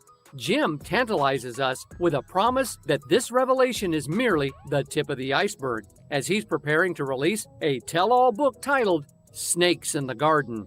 Delving... Right, Snakes in the Garden, guys. And I didn't even know this, but when I did the thumbnail, I just assumed, and this man's doing the book, I didn't know he was doing a book on that, but he's doing a book called Snakes in the Garden. And Marjorie is definitely a snake, and Steve Harvey is I chip it to the moon, fast car make go vroom vroom, take it to the boom boom room. I'm a visionary. Yeah, Marjorie is definitely a snake. And she got her fat old rat in the name of Steve Harvey. Deep into his untold life with Marjorie.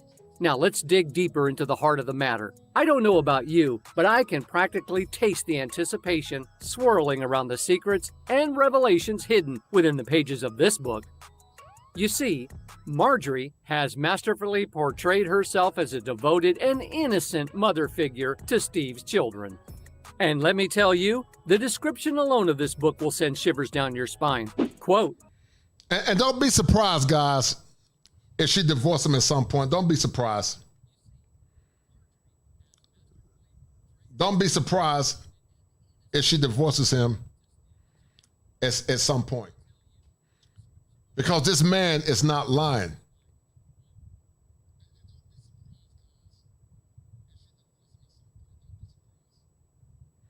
And this is what this brother said: you'll get a front row seat to see what it's like to face violence dealing with my marriage to Marjorie Harvey, a snake whisperer.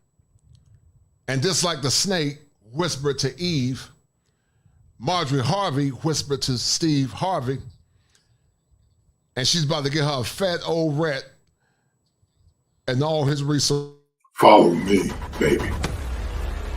The elders are old and out of touch. I have the power to help you become the the better version of yourself. Listen to me. I know what's best for you. I am the Snake Whisperer.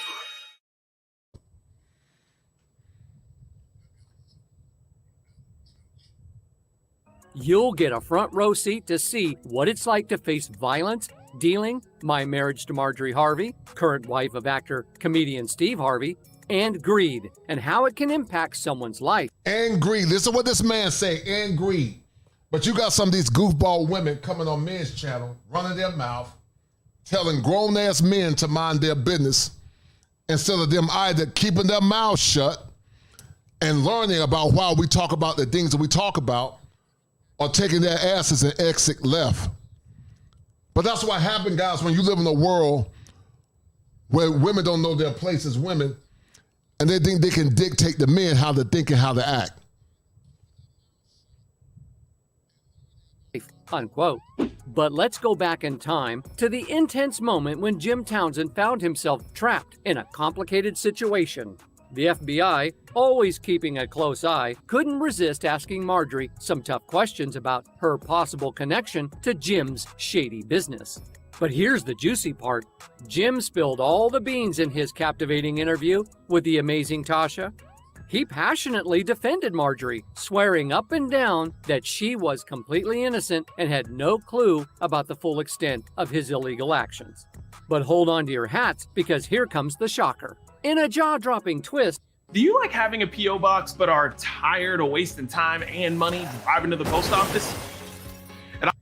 Marjorie bid farewell to Jim in less than 5 years after his unfortunate capture. But before she parted ways, Jim... And of course she's gonna throw the rock and hide her hand. That's what a snake does. And that's what hyenas do, because they can't take accountability. And when you show them the evidence, guys, they'll get mad at you. And instead of self-introspecting, they'll tell you to shut up because they don't want to deal with accountability. Shut up, Kosher. Shut up. Shut up, Kosher. Take it back. Shut up. Shut up, Kosher. Shut up.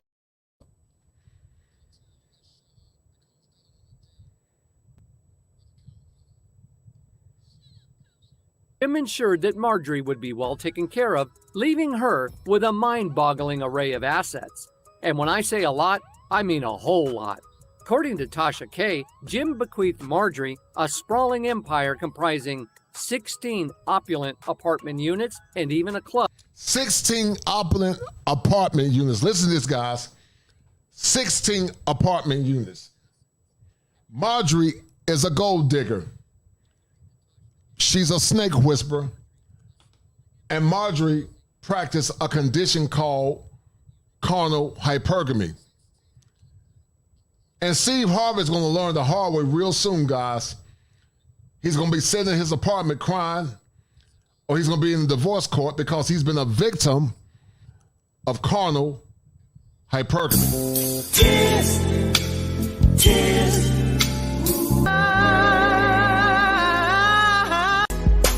Make it last.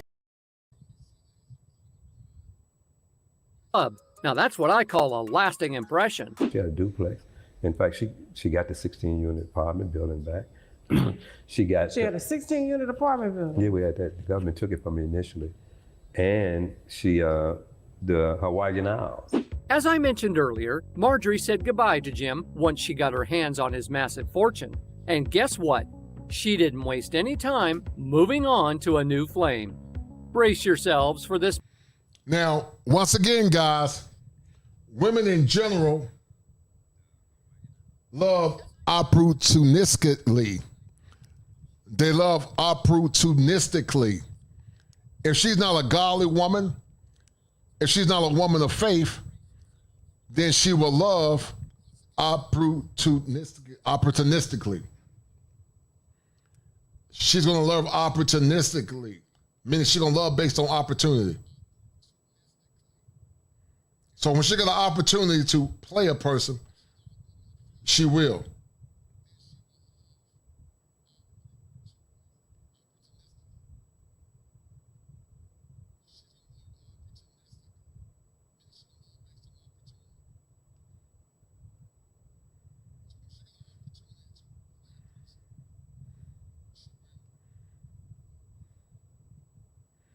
Hold tight.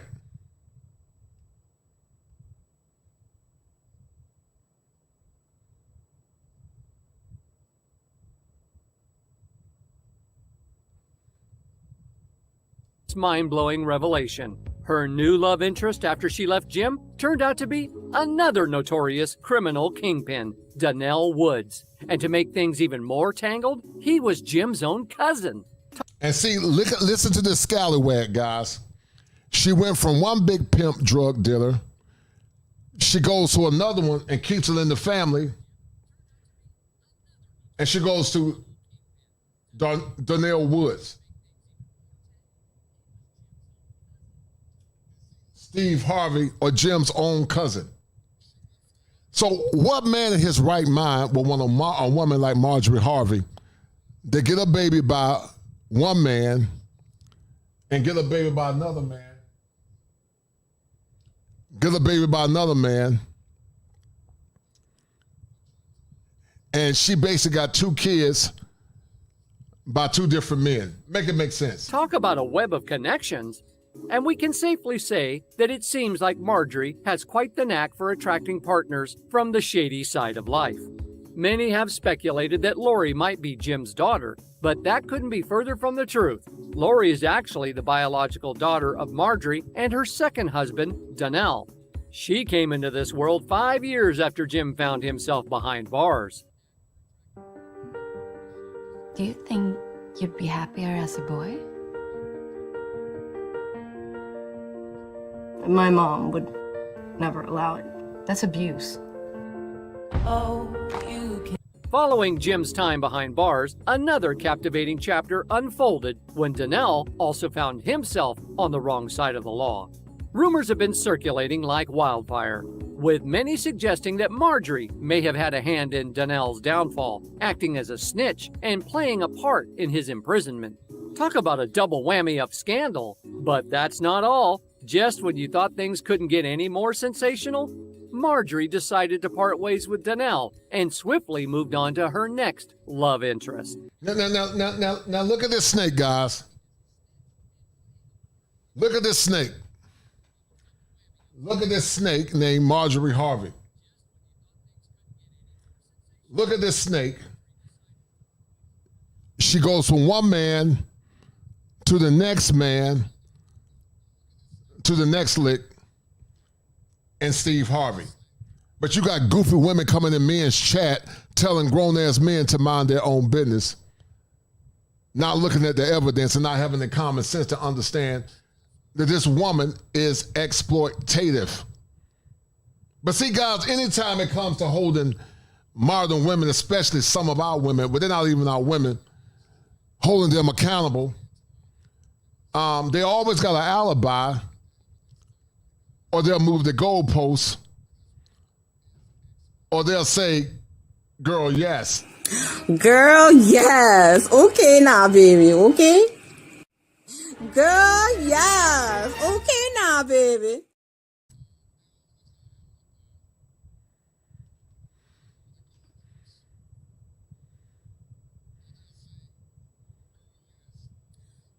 And that's when the juicy details of Marjorie's relationship with Steve Harvey come into play. Let's rewind to 1990, a time when Marjorie and Steve first crossed paths at a comedy club. Back then, Steve was just an unknown comedian, struggling to make a name for himself. With nothing much to offer, Marjorie didn't think twice about leaving him behind. But fast forward to 2007, things took a dramatic turn. Steve had become successful and wealthy, and their paths crossed again. This time, sparks flew, and they decided to tie the knot just after Marjorie ended things with Donnell. They blended their families and embarked on a new chapter together. In a revealing interview with the charismatic Tasha K, Jim Townsend dropped another jaw-dropping detail. He disclosed that he had spoken to Marjorie just 3 days before she said, "I do" to Steve. Oh, the intrigue. But Jim didn't stop there. He went on to share a rather interesting tidbit about Marjorie's preferences when it came to men. It seems she had a unique way of checking men who approached her, particularly those with fuller lips. Jim spilled the beans, claiming that Marjorie hates men with thick lips, which Steve Harvey had. So Marjorie hates men with big lips. She hates men with big lips.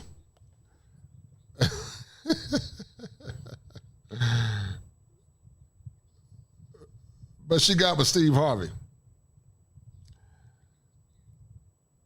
She hates men with big lips. But she got with Steve Harvey. Make it make sense. Make it make sense, guys. But we know that Steve Harvey is a gravy chain simp. Like the old folks say, bless his heart. She even had a nickname for those luscious lips. She referred to them as soup coolers. She used to check dudes with big lips. She was called soup coolers. So Marjorie, even though there's nothing wrong with Steve Harvey's lips, no, I got big lips. And a lot of women are getting injections for big lips, but she called Steve Harvey's lips soup coolers. Make that make sense. She was a check dude with big lips. This ran through chick with kids by two different men, two baby daddies. But see, because Steve Harvey didn't listen, guys, the chickens are coming home to roost. America's chickens are coming home to roost.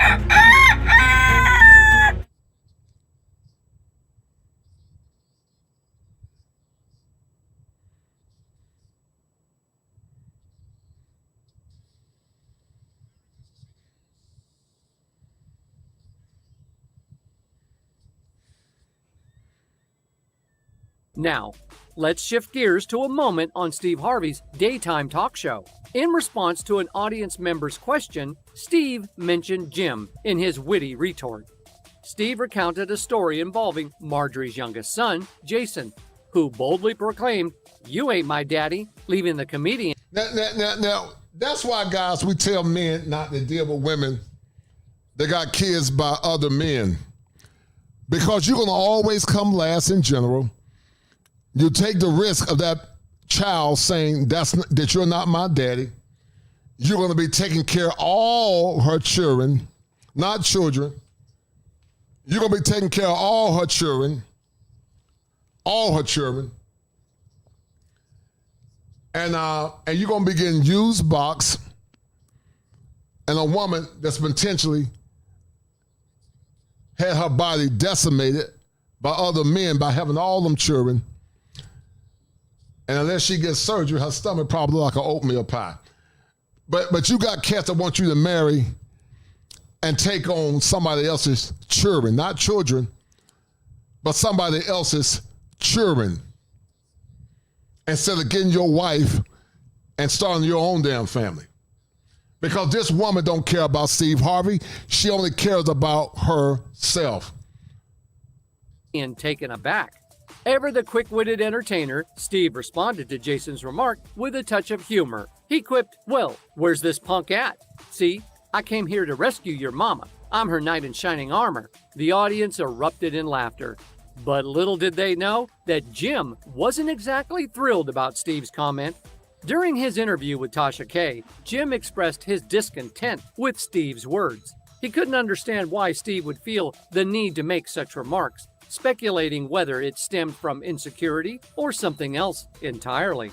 Jim emphasized that he, being just an ordinary person, posed no threat to Steve, a wealthy millionaire. After all, what was there for Steve to worry about? He told Steve Harvey one day, "You're not my father. Jimmy Townsend my father," like that. So I guess it kind of pissed me. This is Steve Harvey with the interview talking. And so when Jason told him that, it kind of pissed him off. And he told Jason, "I love your mama, so I got to love you." Now, where's that punk ass, dad of yours? So I don't know if it was from insecurity or what. Could have been, you're a multi-millionaire. And listen, Steve Harvey is a multi-millionaire. They could have went to Rwanda, Burundi, Ghana, He could have went to Ethiopia. He could have went to Tanzania. He could have went to South America. He could have went to the Philippines and got him a feminine, traditional woman with the understanding that women abroad are not perfect, but they're a lot better trained than these white hyenas here in America. But he didn't. He got a ran-through baby mama with 2 kids by 2 different women. But you got helpers that come in that men's space telling men to mind their business. Nobody. So, what's your take on all of this scandalous gossip? Is Marjorie Harvey just using Steve Harvey like she allegedly did with her previous partners? Or is she truly innocent, as she claims? We're eager to hear your thoughts, so don't forget to leave your comments below.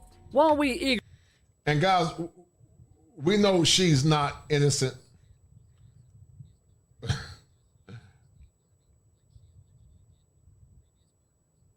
We know she's not innocent.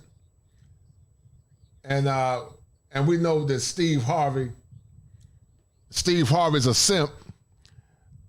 And Steve Harvey got issues with masculine men, according to Corey Holcomb. I'm gonna drop the link in a minute, guys. You got a cam up in the back. Because guys, at some point, you guys will have to start showing your face. I'm taking a chance showing my face. You guys got to show your face too, man. Because as I grow, I'm going to have to make some changes. So y'all hold tight. I'm going to drop the link in a minute. But you got to show your face. Hold tight.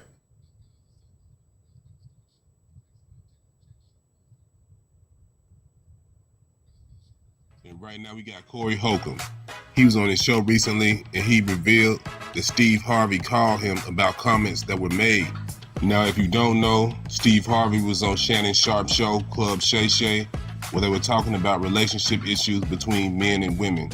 Now, because of the conversation that was had on this particular episode, it led Corey Holcomb to go on his show and call out Steve Harvey for being a simp. Now, if you know anything about... And Corey Holcomb called him a simp.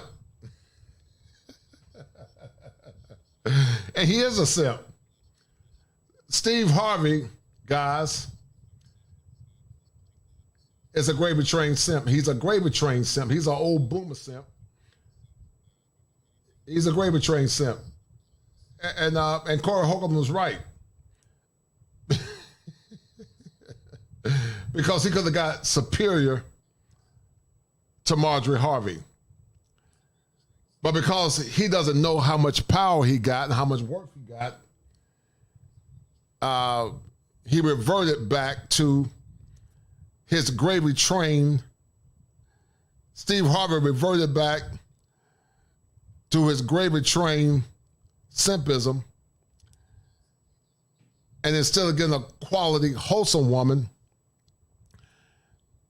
Steve Harvey ran through woman like Marjorie Harvey.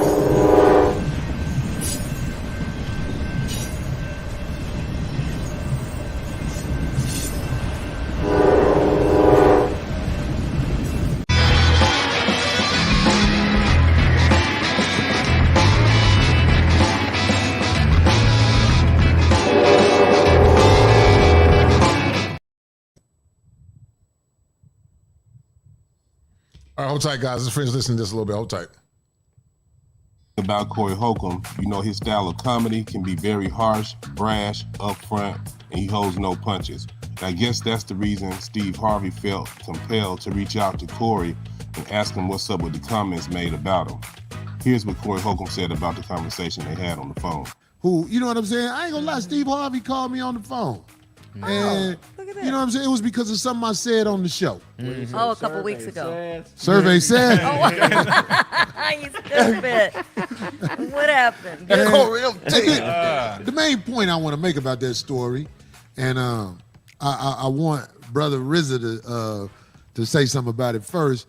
Listen, we cannot be scared of each other, black people. You know what I'm saying?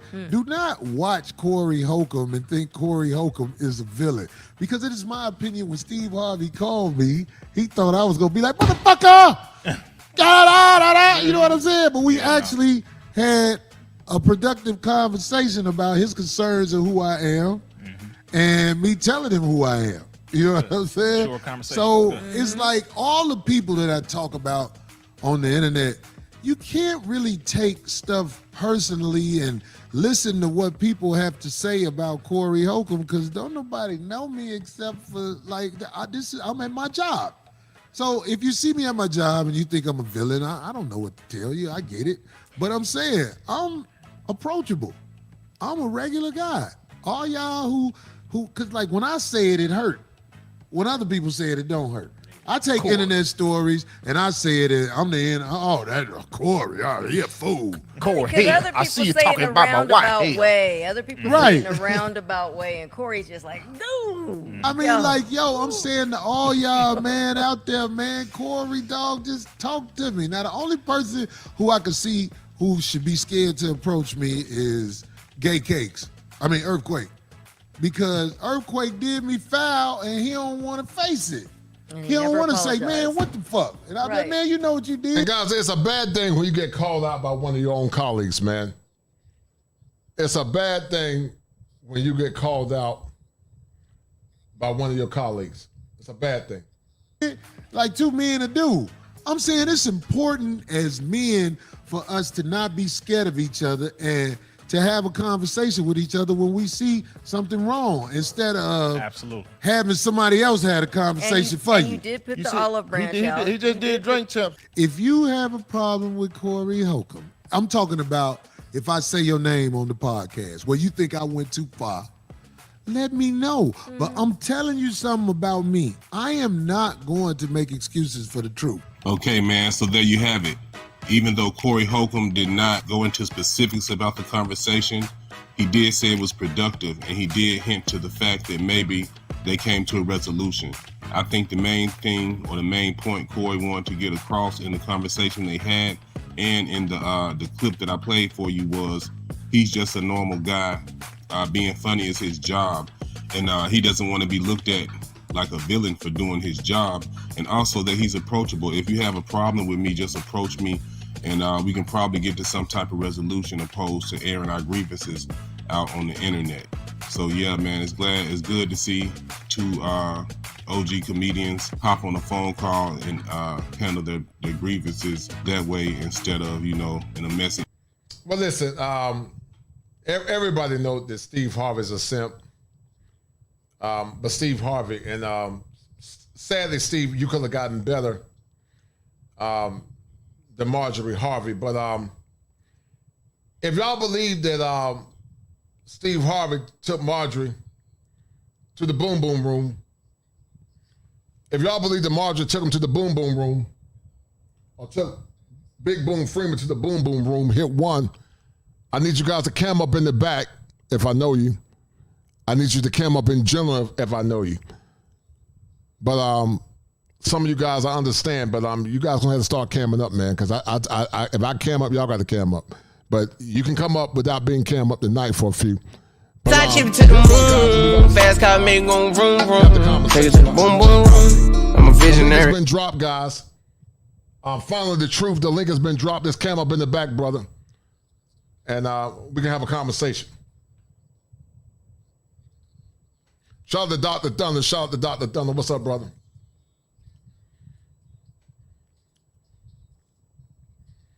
Dr. Thunder, the link has been dropped. If you want to add to the conversation, you can too.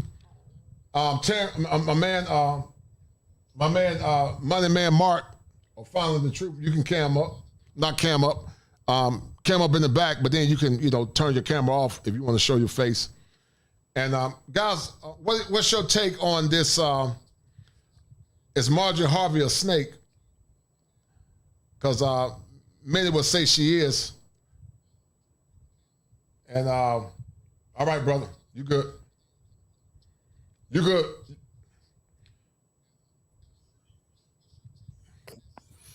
Hey, big brother.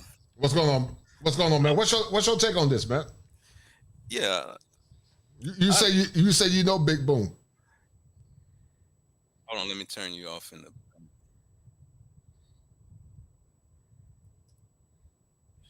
Yeah, he's an old Oklahoma football player. Okay. And Boom comes from his nickname was Boomerang. Right. William Boomerang Freeman. Yes, sir. And what people don't realize is that dude, he's sort of like you. He's about 6'6", 350 pounds. I ain't quite that big. You 6'5". Yeah, I'm 6'5". I'm about 280, Yeah. 290, but I got to get this weight off. But go ahead, brother. Yeah, that's why they call him Big Boom. So Right. about 6'5", 6'6", 350. Mm-hmm. And well, Steve's problem is, and again, you downplay it, but you got the best show in the world, and this is why you. I don't know about all that, brother, but go ahead. We'll let you know, and that's why your show is so important, because this is the only place where one of the handful of places you can get what Steve Harvey's missing. Steve Harvey's missing manhood training. I agree. And DJ Quick said it best around 1987. Mm-hmm. He said, "You got to learn the law of life. You can't turn a hoe into a housewife." Mm-hmm. And that's what Steve is doing. He's trying to turn this hoe into a housewife. I totally agree, brother. Yes, sir. And it's not even a Steve Harvey problem. It's a black man problem. It's an American man problem. I think it supersedes black men. A lot of white men do it too, but go ahead, brother. Go ahead. You go down the list, and Michael Jordan's on that list. Mike Tyson's on that list. Mm-hmm. Negro Woods, Tiger Woods is on that list. Right. Barry Bonds is on that list. And Michael Jordan did the same thing. Before he got to the Bulls, his first wife was passed around the locker room and hung around the locker room and was getting bent over in the Chicago Bull locker room by different players before he even got to the boat. I heard about that. Was that really true? Yeah, that's true. But hold on. Reggie. Hold on, Money Man Mark. So you mean to tell me that Michael Jordan's wife was called to the boom room? Hold tight. Side chip to the moon. Fast car make gon' vroom vroom. Take it to the boom room. I'm a visionary. You damn right, brother. Hold on. Was she called to the boom room? And she was called. Not only was she called, but she answered several times. Reggie Theus and them got stories about her before Mike even got there. And Mike played the trick daddy role, and called herself marrying Juanita. Her name was Juanita, and she had a reputation in the Bulls locker room. And Mike Tyson did the same thing. Mm-hmm. Tiger Woods is famous for it. Ray Rice, most of your NFL players, and it's a black man problem because there's no black manhood training. See, I agree with that. White guys got fathers to screen potential wives, and see, no woman is qualified to choose a man, because God gave that job to the father. The father chooses his daughter's husband. But I'm gonna challenge you. Money Man Mark. I've seen, even in practice, white men too. I would say white men are the bigger simps, because just because you have a father in the household, it doesn't mean they're a masculine man unless they're traditional conservative men in the South. If they're traditional conservative men in the South, I agree with you 100%. But if they liberal men, man, those men are controlled by their wives too, man. And I've seen it. That's true, because white men don't really value women. They value material things. Right. And their sexual escapades are off the charts and crazy. They do stuff that we'd never think about doing. So their value of the female is nowhere near ours. Right, I agree with that. Nowhere near ours. I agree. And the solution, you and brother, there's another brother on the net named Ringo TV. Mm-hmm. You and him, the only one that gave the solution. And both of y'all said Marriage is for virgin girls only. Marriage is for virgin girls only with that zero body count and no miles, because like you said earlier, if a man has impressed upon her, she's already molded. A man needs moldable clay, because like you said, he's a groom. He's called a groom. A groom is supposed to do just that and groom a female. Well, let me say this. Let me say this. That's ideal. I do agree with you. Ideally, right, that's the way it should be. But we live in a broken, cursed world. Can God give a woman redemption if she repent? Yes. But I do agree the body count needs to be low. Ideally, you're correct. It should be a virgin. But unless you get a dowry, it's going to be hard to find that, man, in this country. It's going to be hard to find. But you are 100% correct. I think a man got a greater chance of molding his woman if she's a virgin. Based on research, Money Man Mark, Brother Terrence, they said once a woman there really was no statistical significance between a woman that had 0 to 3 to 0 to 5. But they say once they got over 10, the pleasure and their ability, they start seeing a greater correlation between divorces after they got over 10, even though it really was not a great statistical significance between 0 to 3. But see, so many men, Money Man Mark and Terrence, they're just grateful just to have a woman. And Steve Harvey's a millionaire that could have got a woman from South Africa. He could have went to Rwanda. He could have went to anywhere in the diaspora and got a superior woman to this woman. Right. But he's selling for a 304. I don't get it, brother. You do get it. You solving that problem, because you just made a hell of a point when you said the problem, there's no manhood training here. So the only thing black males have been taught is to get some bussy, get some ASS. Right. But I teach my clients, my relationship clients and my therapy clients, in a relationship, when it comes to a woman, the ideal scenario is you win her in the headroom before you win her in the bedroom. Right. You win her between her ears before you win her between her legs. Right. You have to have eargasm before orgasm and mental before intercourse. Mm-hmm. And the brothers don't realize the real coochie on a female is not between her legs, it's between her ears. Right.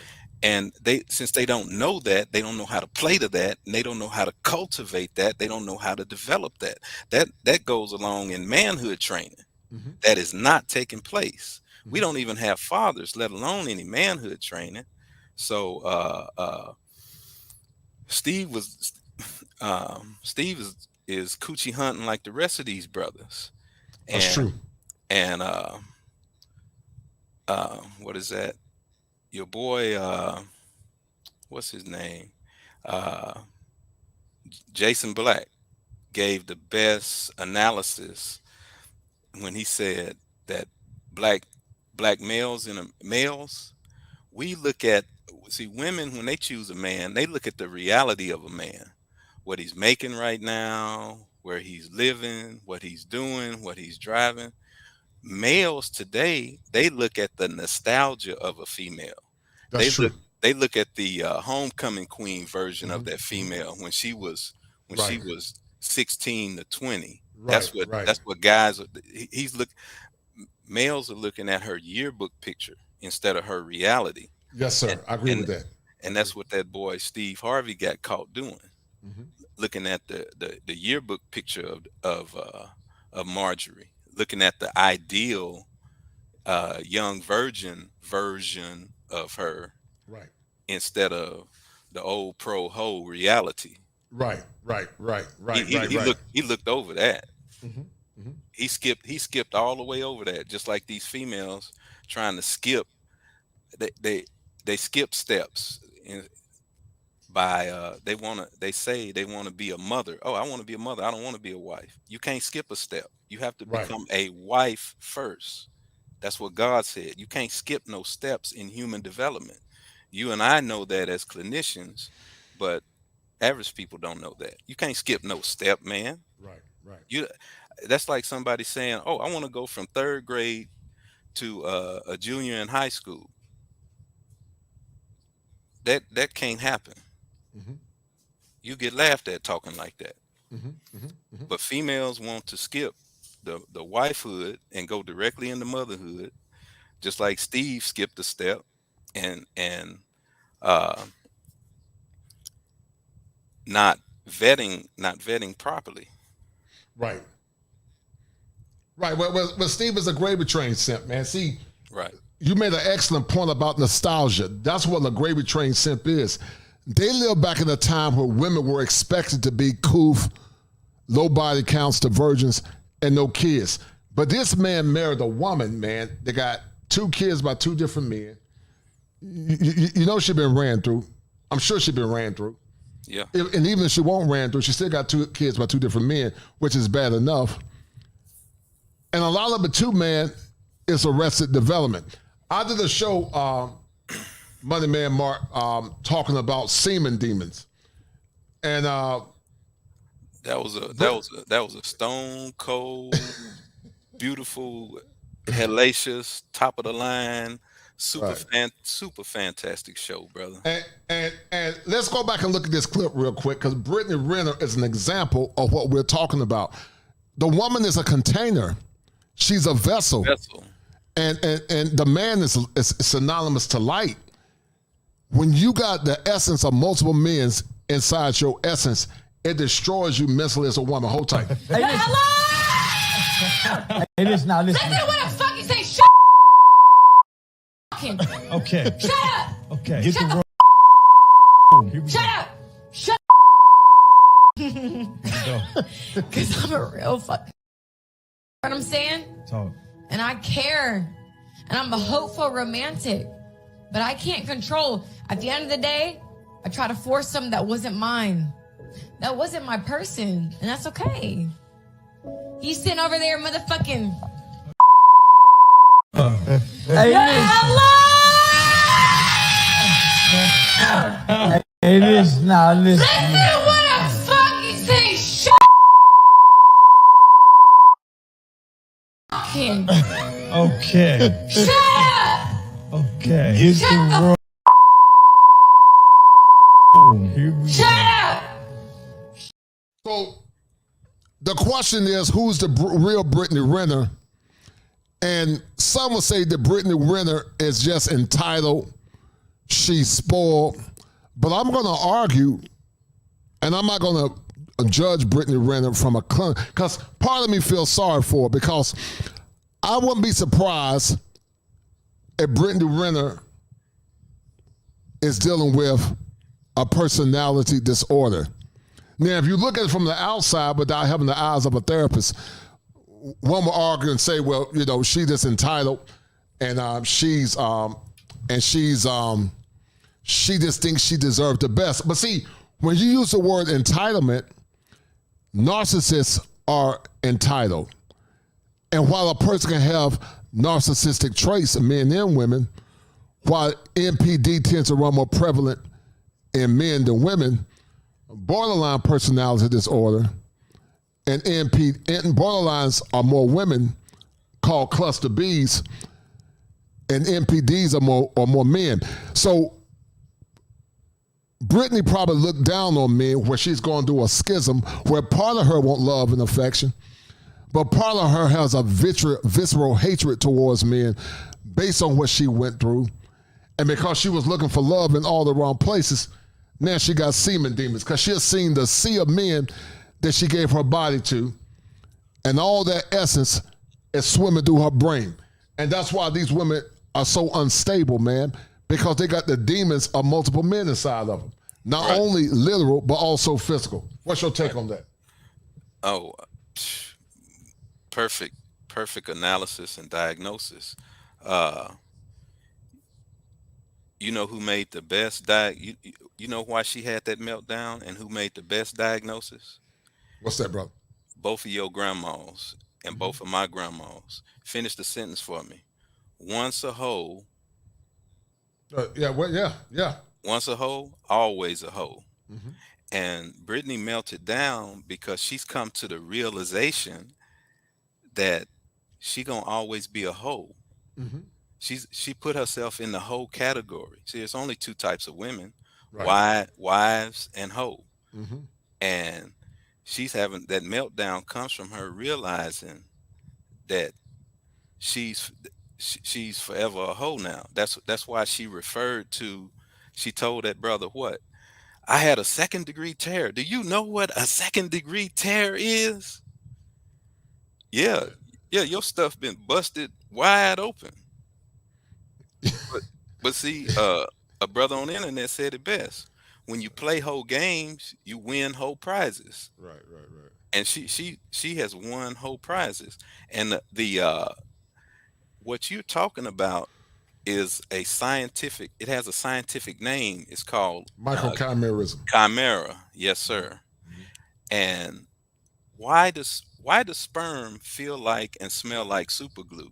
Mm-hmm. Because it is. Mm-hmm. Sperm carries spirits.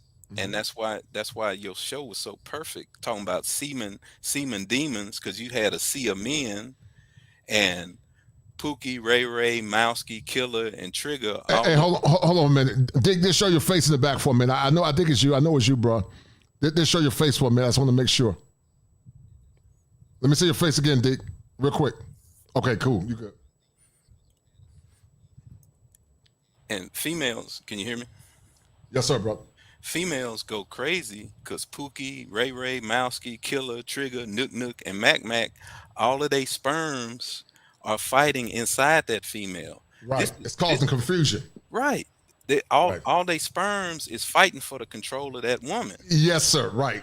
And that's why, see, God isn't a very stupid guy. He's a very smart guy. And he said no fornication for this very reason. Yes, sir. I agree. Do not fornicate. Why? Right. Because of what of that Brittany ran up in her. I mean Brittany Renner. Right. Meltdown. Right.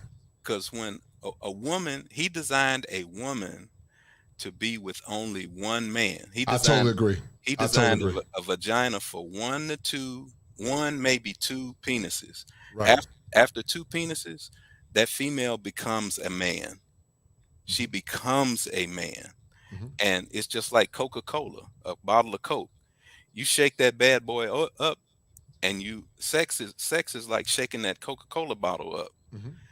You turn the cap, half of it fizzes out to where it's hardly any left. Females, another analogy, you shake it up again and it fizzes up again, there's even less left when it fizzes out. Another good analogy is tape. When tape is brand new, you can take it, rub it across some fabric, and it'll pick up some fabric. If you do it 2 or 3 times, it loses its ability to bond with anything. Right. And that's exactly how the female is. Right. And I'm going to argue. You're right, brother Terrence. Yes, sir. But she hear the voices of multiple men. Right. That's why she can't submit to one. Right. When you got that amount. Now listen, a woman still get the energy of a man by allowing his phallus inside of her. I call it the 3-hit rule, the 3-hit barrier rule. If you got a condom on, it's still energy, but I don't think it is as bad. Right. But if you got a condom off, she's more impacted to my degree. But if that man put his seed inside of her, and she deal with about 20 to 30, 40 men, she's like a zombie, man. It's going to take years of therapy. It's going to take a lot of prayer, and it's going to take a lot of discipline because she's going to always have those afflictions, man. Right. Sperm is super glue. She can't get rid of it. Right. Yeah, you can't get rid of it. The Bible says you can't make a damn fool out of God. Right. What a man soweth, that must he also reap. Right. Because a man's job was to groom his wife into his image as a man. Right. The woman was made for the man, so she was made to be groomed. That's why the man is called the groom, and the woman is the bridegroom. But how can you groom a woman that's been groomed by multiple men? That's why a lot of That's why a lot of time, Brother Terrence, when they get married, they can't submit because on a subconscious level, they hear many voices. Salty Balls, how would you like to add to the conversation, brother? Go ahead. It's interesting that you say that.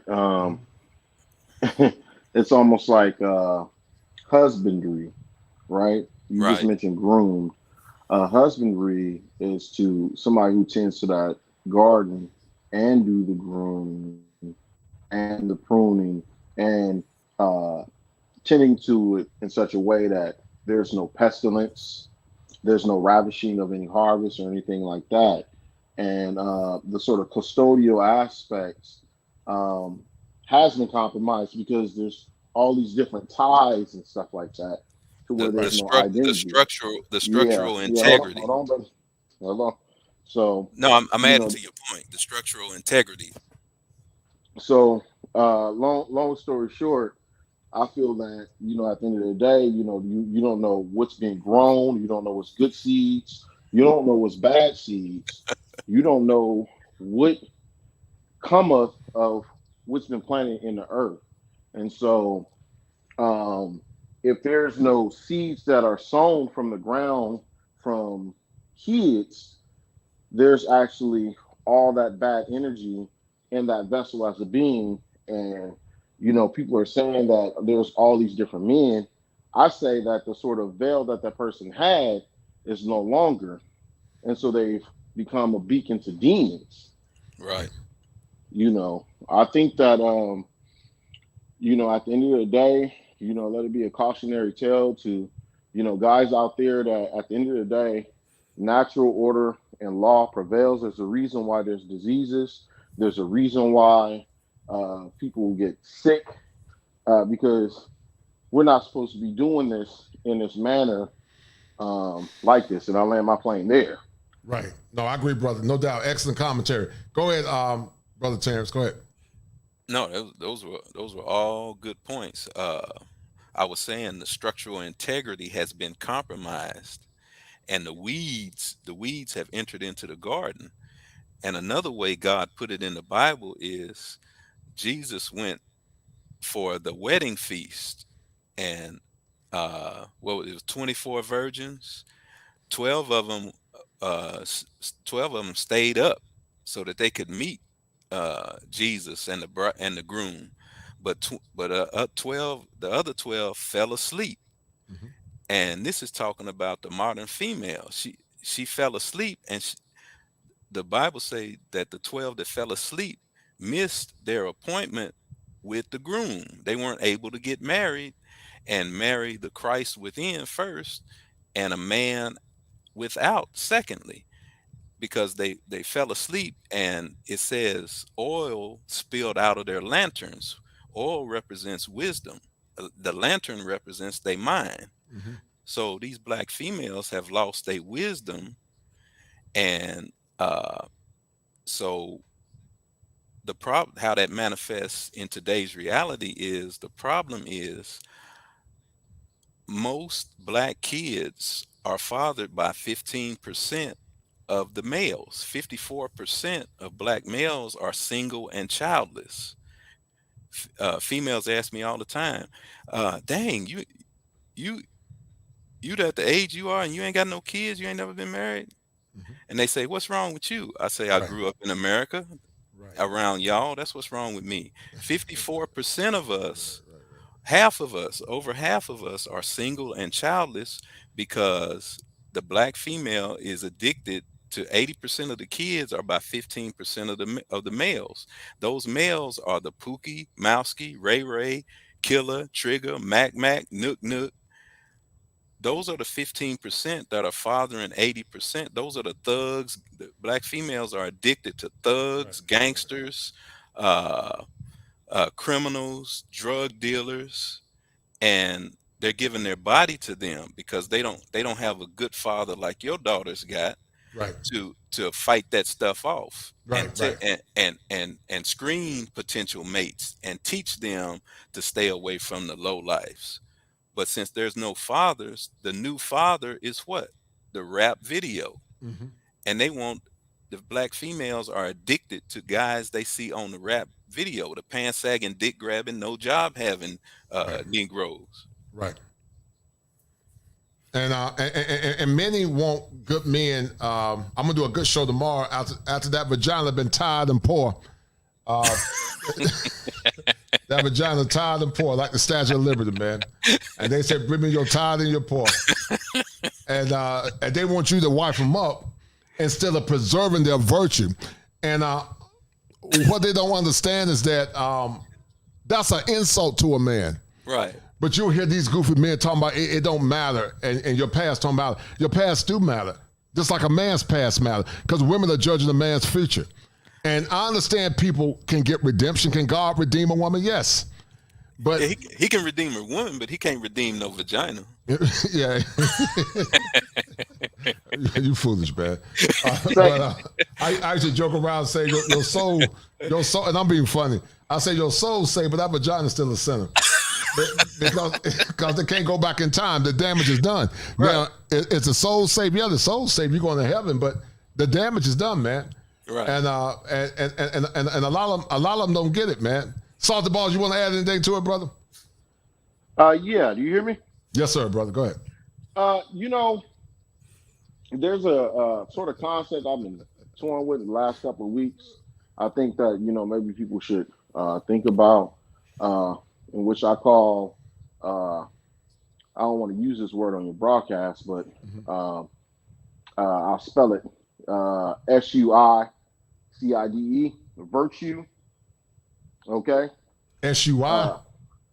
SUICIDE. Okay, got you. Yes, sir. Got you. Yeah, virtue. Yes, sir. Go ahead. Virtue. Yes, sir. That's the word. Okay? So a lot of times, these heathens will actually hold their virtue hostage and even do it as the ultimate form of emasculation. Mm-hmm. Say that again, brother. A lot of these she-heathens will hold their virtue hostage and commit virtue S-word. Right. Oh, I see. To try to emasculate you. Self side. Right. Yeah, I see. Exactly. Exactly. To try to emasculate you. Right? Right. To kind of undermine or disrespect you as a man. Or even a means of control. Weaponize. Even when you think about it, weaponize their sexuality. Yeah. They will weaponize it, or it's ultimately to try to emasculate. Think about the different situations and how they play games. Oh, well, I get to go out when I want, or you're not gonna tell me this or that, or you ain't my daddy. You ain't my daddy. But yes, sir. They'll say it. Yeah, exactly. So all these lends to my hypothesis of you too controlling. You too controlling. A virtue S word, as in the ultimate act of doing that, because when you think about it, submission is about sacrifice. Okay? And the biggest worth of a woman is her virtue. But if you take your first fruits and you're bowing to give your first fruits, which is your best, to the pigs and swine of society, you've essentially committed virtue S word. Right. Are you following me here? Right. Yes. So self side by relationship. Exactly. Sir. And this is why they go into quote unquote demon time or 3 or 4 phase. Right. And girls trips. Exactly. A lot of that is, to try to emasculate. Right. I had one coming here earlier running her mouth, but I had to cast that demon out because she got me confused, man. You don't bring your ass in my chat running your mouth. If you don't like what I'm saying, exit your ass left. I don't tolerate that kind of disrespect, man. Because I get sick of these women out of order, because these same women, if they were in other countries, they will remain silent or they will get severely dealt with, because while I don't believe in violence, I don't believe in that. We know that violence is bi-directional towards men. And they don't have no sense of respect because most of them never seen masculine men. But I'm not the Buddha warrior. I ain't the Buddha warrior, but if you mess with me, I'm a warrior. I urge you to say so. I'm not no shame in my game. This is nothing that I'm ashamed to admit. I am what I am. I'm a warrior too. You know, so let that be known. I'm a warrior. Do you think a solid balls to Fleece Johnson can change him? You know, he said he'll warrior. He'll warrior, man. I'm gonna let that man hang out in whatever and do what community he do, or whatever area he's in, and hopefully one day I won't ever have to cross him, man. Right. You know. But I don't know. Talking about you a warrior, man. He might look at you, Salt, and say, "I see you and I like you. I see you and I want you." Yeah, he said he'll warrior. Yeah. That's how they say it in Texas, in Oklahoma. Warrior, not a warrior. I'm a warrior. Yeah, I had to go. He put a Y in that. Yeah, I had to hit Fleece in his mouth, man. Fleece put his hands on me. I had to knock Fleece out, man. I don't call him Fleece. I call him Fleece. I call him Fleece. Fleece Johnson. I seen him without the teeth and was like, yeah, whatever he did, he must have deserved it. Right. You know. But you know, go ahead, Salt. Go ahead, brother. But you know, getting back to the the virtue S word hypothesis. Right. It's done with even by proxy with their moms, trying to control the father, where they have the child go out and experience real risky activities and things like that at the expense of the father's name and reputation, because virtue is just that: stature, pedigree, reputation, nobility. And so all of this is to stain that, live for now with that sort of selfish sort of mentality under that mantra that they use: do what thou wilt. Right. Which is, we all know, Aleister Crowley. Hedonistic, Aleister Crowley. Exactly. That hedonistic mantra of the septum ring worshipers. You know what I mean? Mm-hmm. Weirdos and stuff. Mm-hmm. Yeah. It's moral decay. Yeah. What you're saying is what I say. Since the 60s and before, black females have been protesting black men, rebelling against black men, and have been at war with black men. Right. And it's documented in the Moynihan report. Mm-hmm. And it's a case in psychology. It's called Stockholm syndrome. When Stockholm syndrome is a case and situation where people are taken hostage, or are oppressed, and they decide to help the oppressor. They decide within themselves that they want to help the oppressor. On cartoons, they used to say, if you can't beat them, join them. Right. And our black females have had the greatest case of Stockholm syndrome in history. And BGS Ibmore said, we have to remember these black females that are over here, they weren't never brought over here to be our wives. They were brought over here to breed slaves. In fact, most of the actual slave owners that were African American, 9 times out of 10, when you look at the records, it's us as brothers finding a way to purchase our family so we can do our thing. Right. But Massa give the plantation over to her. Right. Okay. Mm-hmm. And we already know what she looked like. Now, as Gregory accurately pointed out, this was actually before Gregory Scotland. Thank you for that. There's E. Franklin Frazier. Okay, maybe I'll throw the link in the chat where he actually talked about this even before the Moynihan report. Moynihan report actually got inspiration from, I want to say, the Black Bourgeoisie. I want to say that's the name of the book. And that was in 1957. And we all know that by the time something is actually published in the book, there had to have been years of data to even pull from in order for E. Franklin Frazier to even talk about the phenomenon of, them doing what they're doing. Let me go on ahead and quickly stick that in a little chat room here. Okay. The link, just so that people could talk, see what's there. Hold on for a second. There y'all go.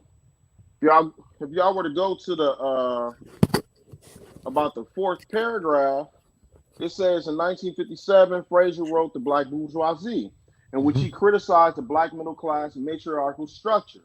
Now, according to Frazier, the middle class is also to blame for society's matriarchal structure, an interesting shift in belief. According to Frazier in 57, the black matriarchy can even exist in households where fathers are present, i.e. Simpistry. This University of Chicago PhD educated man warned us about this. Right. Frazier characterized this black middle class women as masculine, irresponsible, and seemingly evil.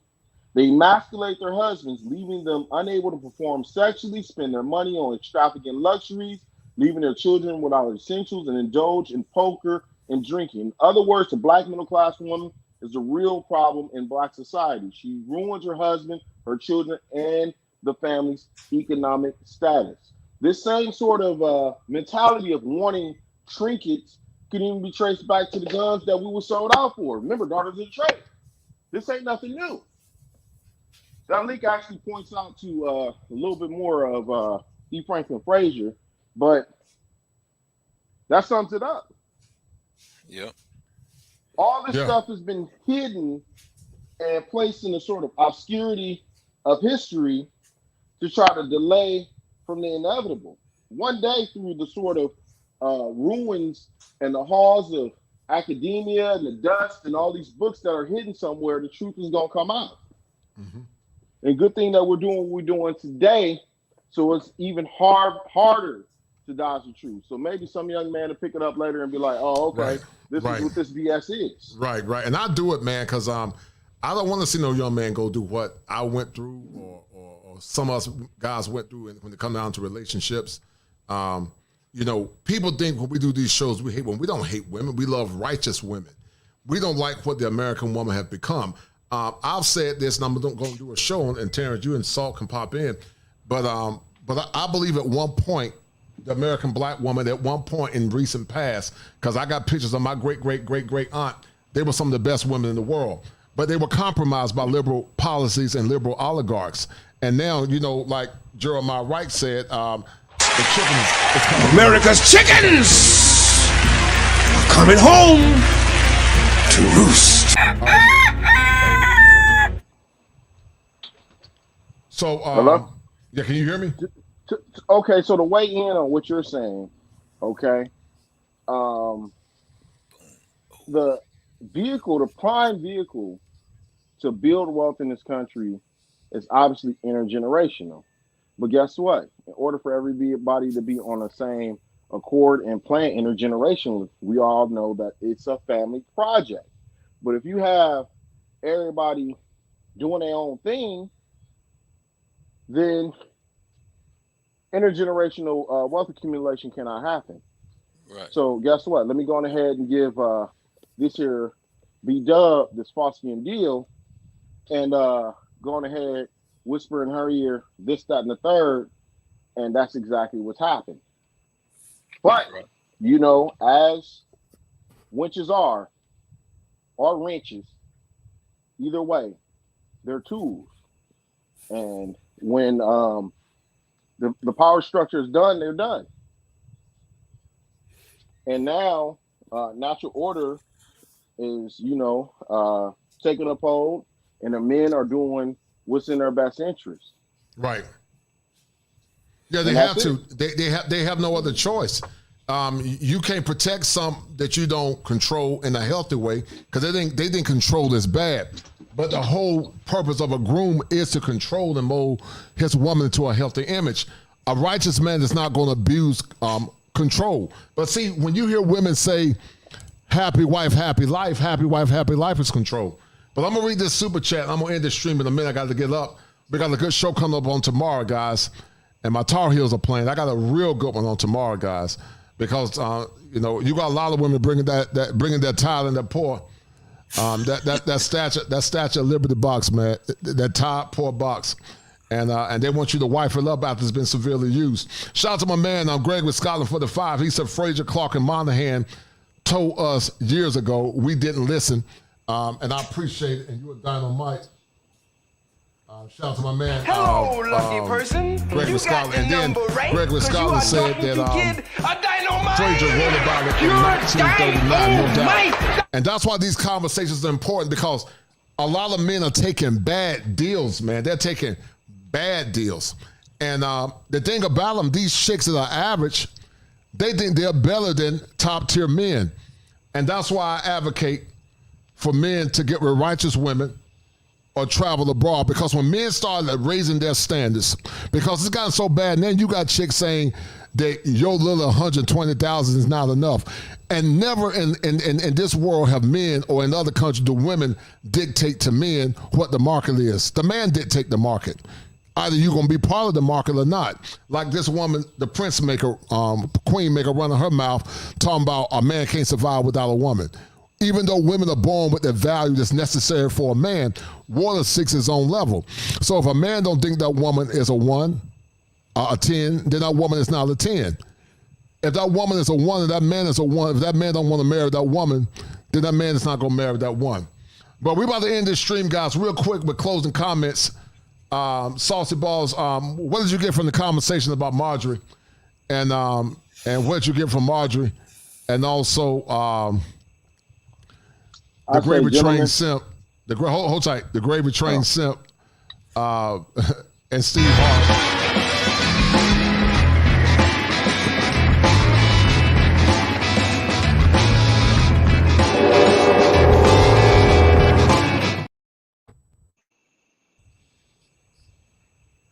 Hello? Go ahead, brother. I say never settle for no over-boiled cabbage of a box. Never hold yourself second or even last, or whatever the case may be. I mean, I think the jury is out. I mean, we already know the plan. It's just about, executing that plan at this point. Every day there's an example over and over and over and over. For those who even think that there's even a semblance of a table left, and ain't nothing but a damn footstool. Mm-hmm. And you can eat at that table if you want to, while she stands atop it. And I land my plane there. No doubt. Brother Terrence, real quick, man. We're about to end the stream, man. Go ahead. Yeah. The females say that she's the table. Okay, that's cool. But every table needs a house to sit in.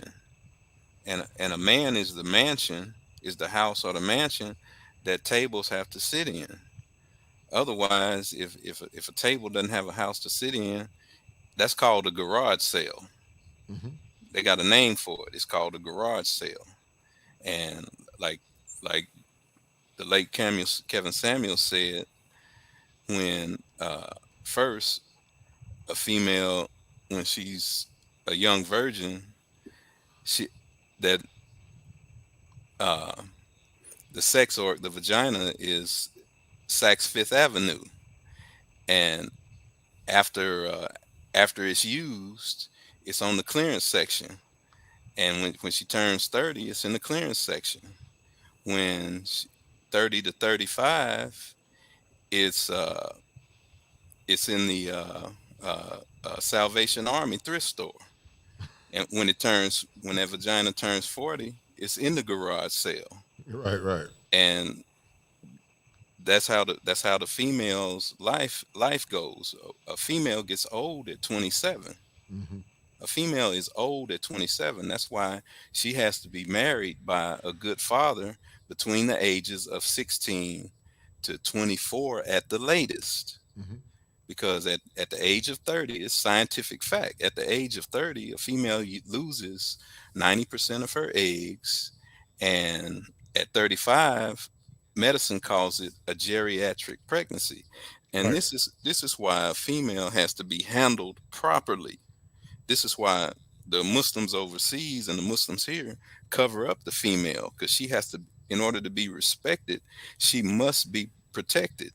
And like these females try to say, they have to have a guy got to make 6 figures and he got to be a millionaire. And that's why Steve Harvey's in trouble now. That's why Mike Tyson was in trouble with females, because all the black fathers have been wiped out, and you one of the only good black fathers left.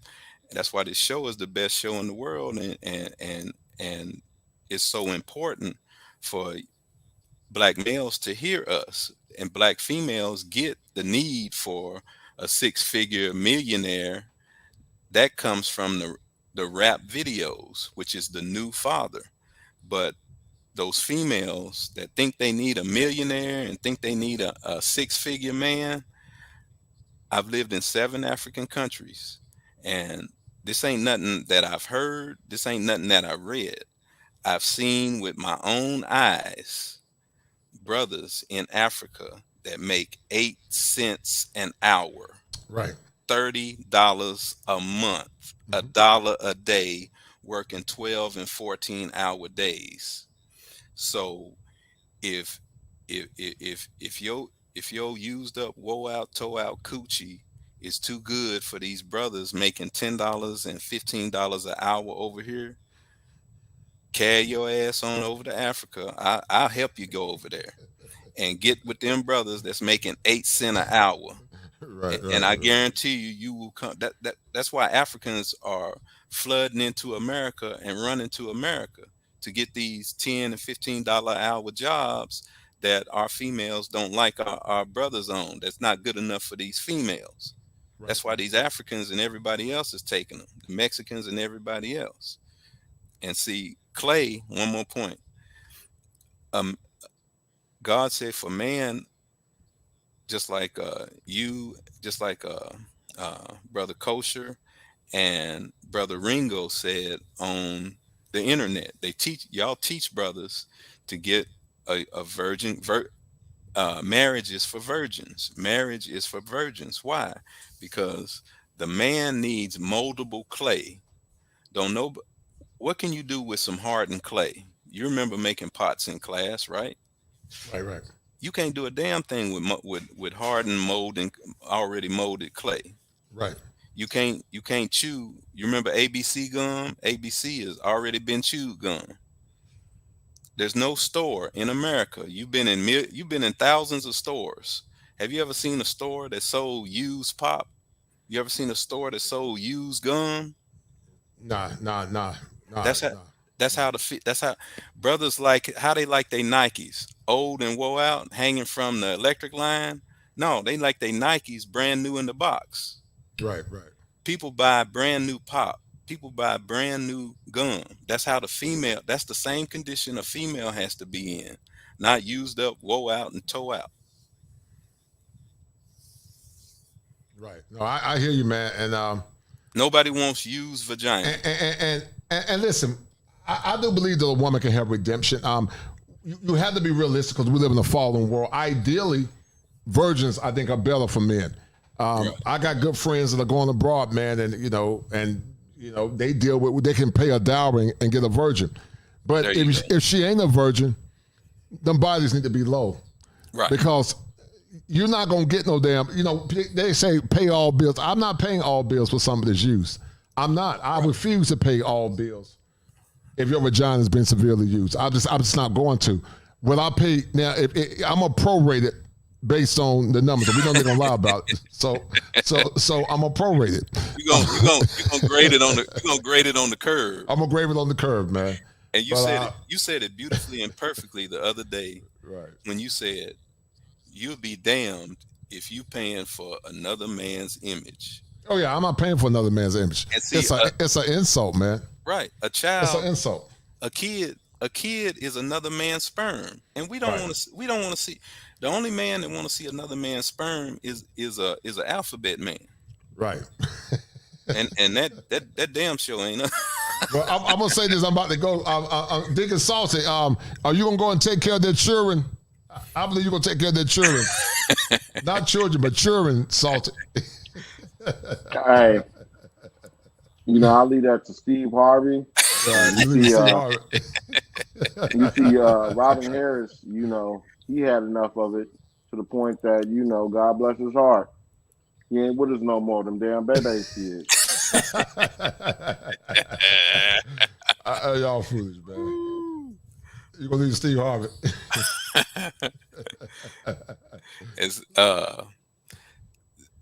Who said that?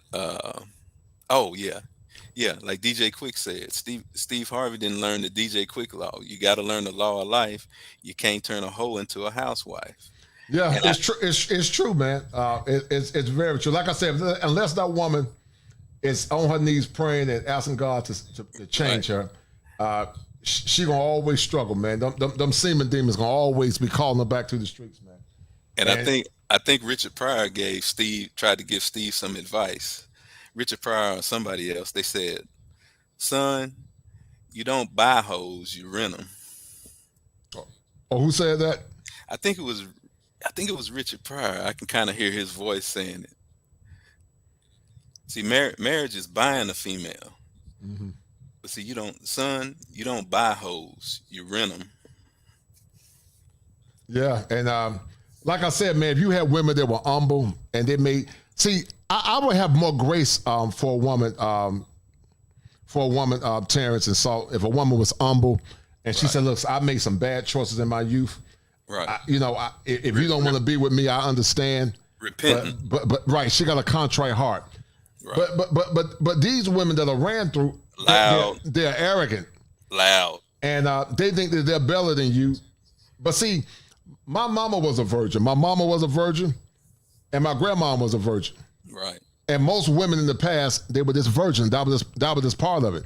Right. But they want to bring you that Statue of Liberty box, man. That tired and poor box.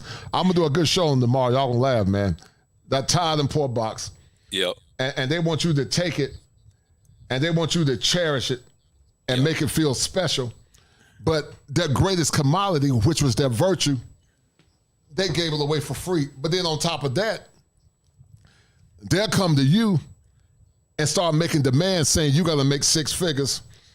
We a package deal, and you gonna come in last place because she wants you to take care of not her children, but she wants you to take care of her children, and no man should have to take care of another man's image because it's an insult.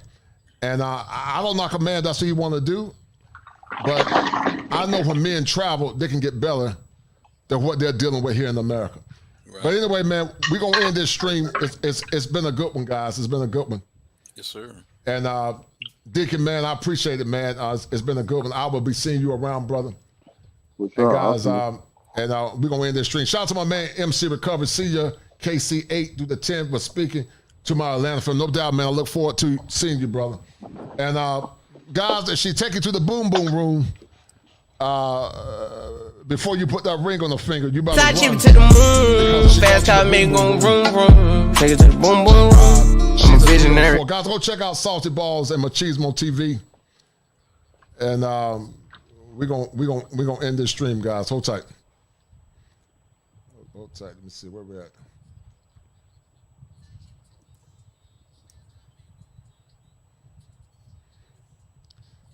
Yeah. I believe Terrence is Salty taking a couple of women to the boom boom room. But anyway,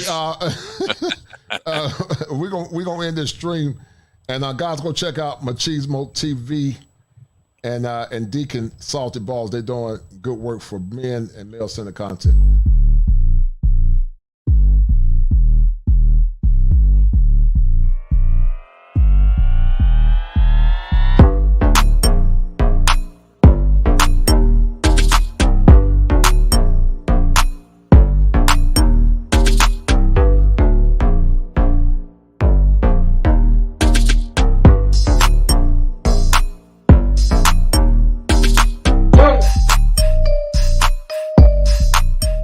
Welcome to Machismo TV, the ultimate destination for modern men seeking to upgrade their lifestyle.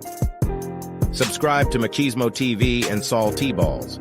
We stream daily from 12 midnight to 8 a.m. Eastern Standard Time, the best male-centric content.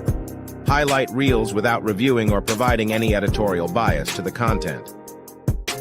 We have done so much, with so little for so long, we are now qualified to do anything, with nothing.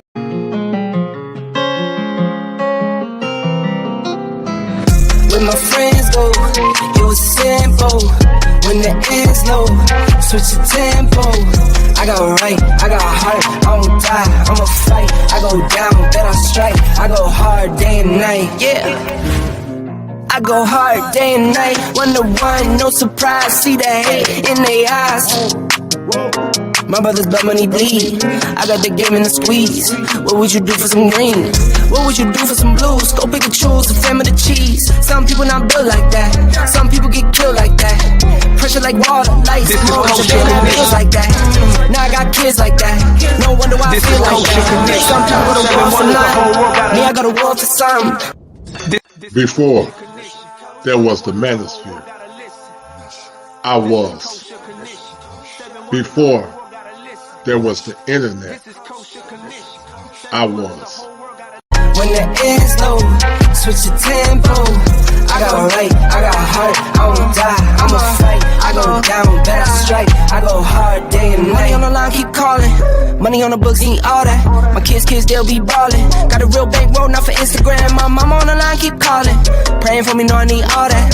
Told me it's not about ballin'. Real blessed, but I'm still sinning, man. What would you do for a win? What would you do for your friends? What if this life is a foe? What if the dogs pretend? What if you roll to the end? What if you started again?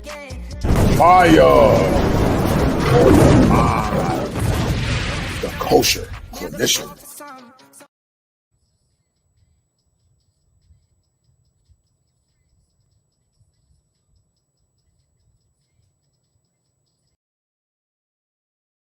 This is Kosher Connection. 7 wonders, the whole world gotta listen. This is Kosher Connection. 7 wonders, the whole world gotta listen. This is Kosher Connection. 7 wonders, the whole world gotta listen. This is Trendsetter, I got style for you. Ain't seen you at the top, it's been a while for you. Big you up and they look down on you. Take one loss, no one's around for you.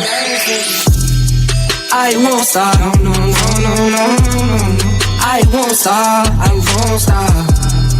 I won't stop, no, no, no, no, no, no. I won't stop, won't stop, yeah. I'm so handsome. All in Carmine's with my Benz, I'm so fancy. No romancing.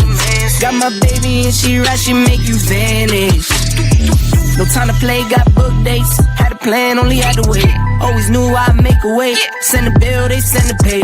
Keep it real, keep the record straight. Keep it real, no time to fake. All authentic in my own lane. I am me till I'm in the grave. Trendsetter, I got style for you. Ain't seen you at the top, it's been a while for you. Big you up and they look down on you. Take one loss, no one's around for you. I won't stop, no, no, no, no, no, no, no. I won't stop, I won't stop. I won't stop, no, no, no, no, no, no, no. I won't stop, I won't stop. Ooh, never panic. Get a worry, send it up and then it vanish. I can't stand it. Out of order way you move and see you scrambling. On offense, no defense. Stood strong, no weakness. Used to say I wouldn't beat this. Now they wish they could beat this. Table set, now tables turn. God's plan, don't say a word. Know the price, cause I know my worth. My time, get what I deserve. Trendsetter, I got style for you. Ain't seen you at the top, it's been a while for you.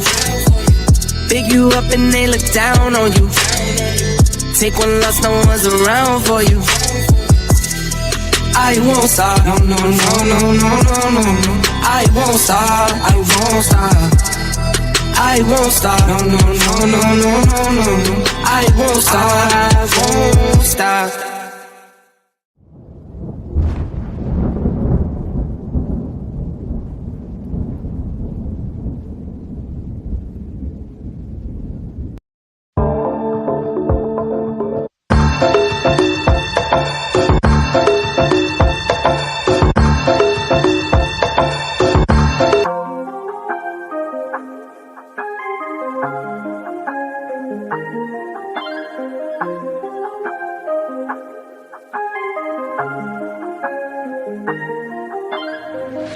tried to count me out, I'ma gon' count me in. Fill up my bank account, now I got something to spend.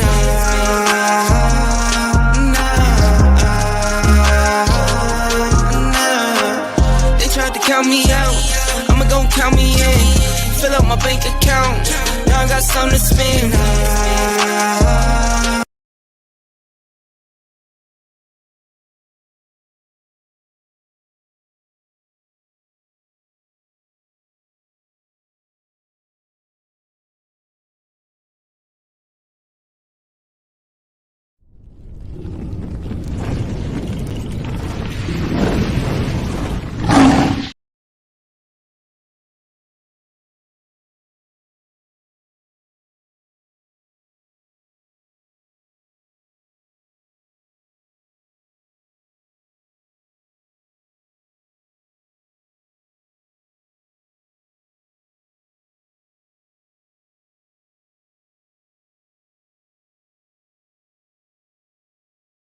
This is Kosher Connection. 7 wonders, the whole world gotta listen. This is Kosher Connection. 7 wonders, the whole world gotta listen. I did it all on Fitbit. Now I got all these children. Now I got all these clones. Now I got all you twinning. Now I got all you thinking like all you thinking like all you winning. They tried to count me out. They tried to fill that doubt. They tried to ride my wig. They tried to knock me out. They tried to count my wins. They tried to show my L's. They tried to make me in. They tried, but where they now? Where they? Step in the spot and they stare at me. All of these battles will bear me. I swear that nothing compares to me. Feeling blessed. I won't stress. Beat the odds. You know the rest. They tried to count me out. I'ma gon' count me in. Fill up my bank account. Now I got something to spend.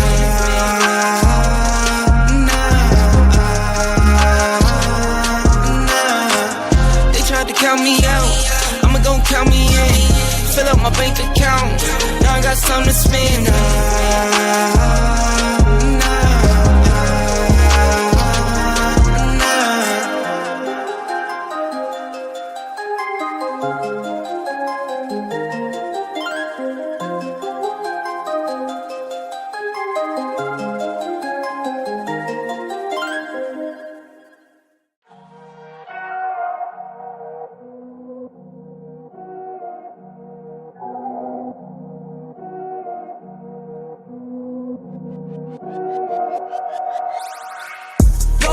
Me go beast on them. I go beast. Go deep, I OD on them. I OD. Apply pressure, put heat on them. Put that 500 degrees on them. 500 degrees. Go dummy, go beast on them. I go beast. Go deep, I OD on them. I OD. Apply pressure, put heat on them. Put that 500 degrees on them. Down, levitate, going up, elevate. Watch me demonstrate. On time, never late. I grind, celebrate. No pump, fake, hesitate. I've been scoring every day. Champagne Perrier. Since 9-3, been in the box, now I'm stepping up to home. Like straight out the sandlot, now I'm plotting on the globe. I work hard, I show love, that karma steady growing. Got this far, I go hard, let God take control. I was starving skinny, now my weight up, got no energy for haters. See you trying, see you later. I'm shooting for the stars, need no laser beam, blowing like the greatest, but it's one who's always greater. Yo, go dummy, go beast on them. I go beast, go deep, I OD on them. I OD. Apply pressure, put heat on them. Put that 500 degrees on them. 500 degrees. Go dummy, go beast on them. I go beast, go deep, I OD on them. I OD. Apply pressure, put heat on them. Put that 500 degrees on them. Smile good, skin clear. This here my year. Hey, look up here. This here my tier. Same fit 4 days. I grind 4 ways. I play no games. All me, no blame. On the wave, my own wave. Can't stop my shine. In the lane, my own lane. Can't stop my grind. 40 yard in the V12 and like 1.5. At 19, I cleared 19 in a month, no lie. Oh God. I was starving skinny, now my weight up, got no energy for haters. See you trying, see you later, see you later. I'm shooting for the stars, need no laser beam, blowing like the greatest, but it's one who's always greater. Yo, yo, go dummy, go beast on them. I go beast, go deep, I OD on them. I OD, apply pressure, put heat on them. Put that 500 degrees on them. 500 degrees, go dummy, go beast on them. I go beast, go deep, I OD on them. I OD, apply pressure, put heat on them. Put that 500 degrees on them. 500 degrees.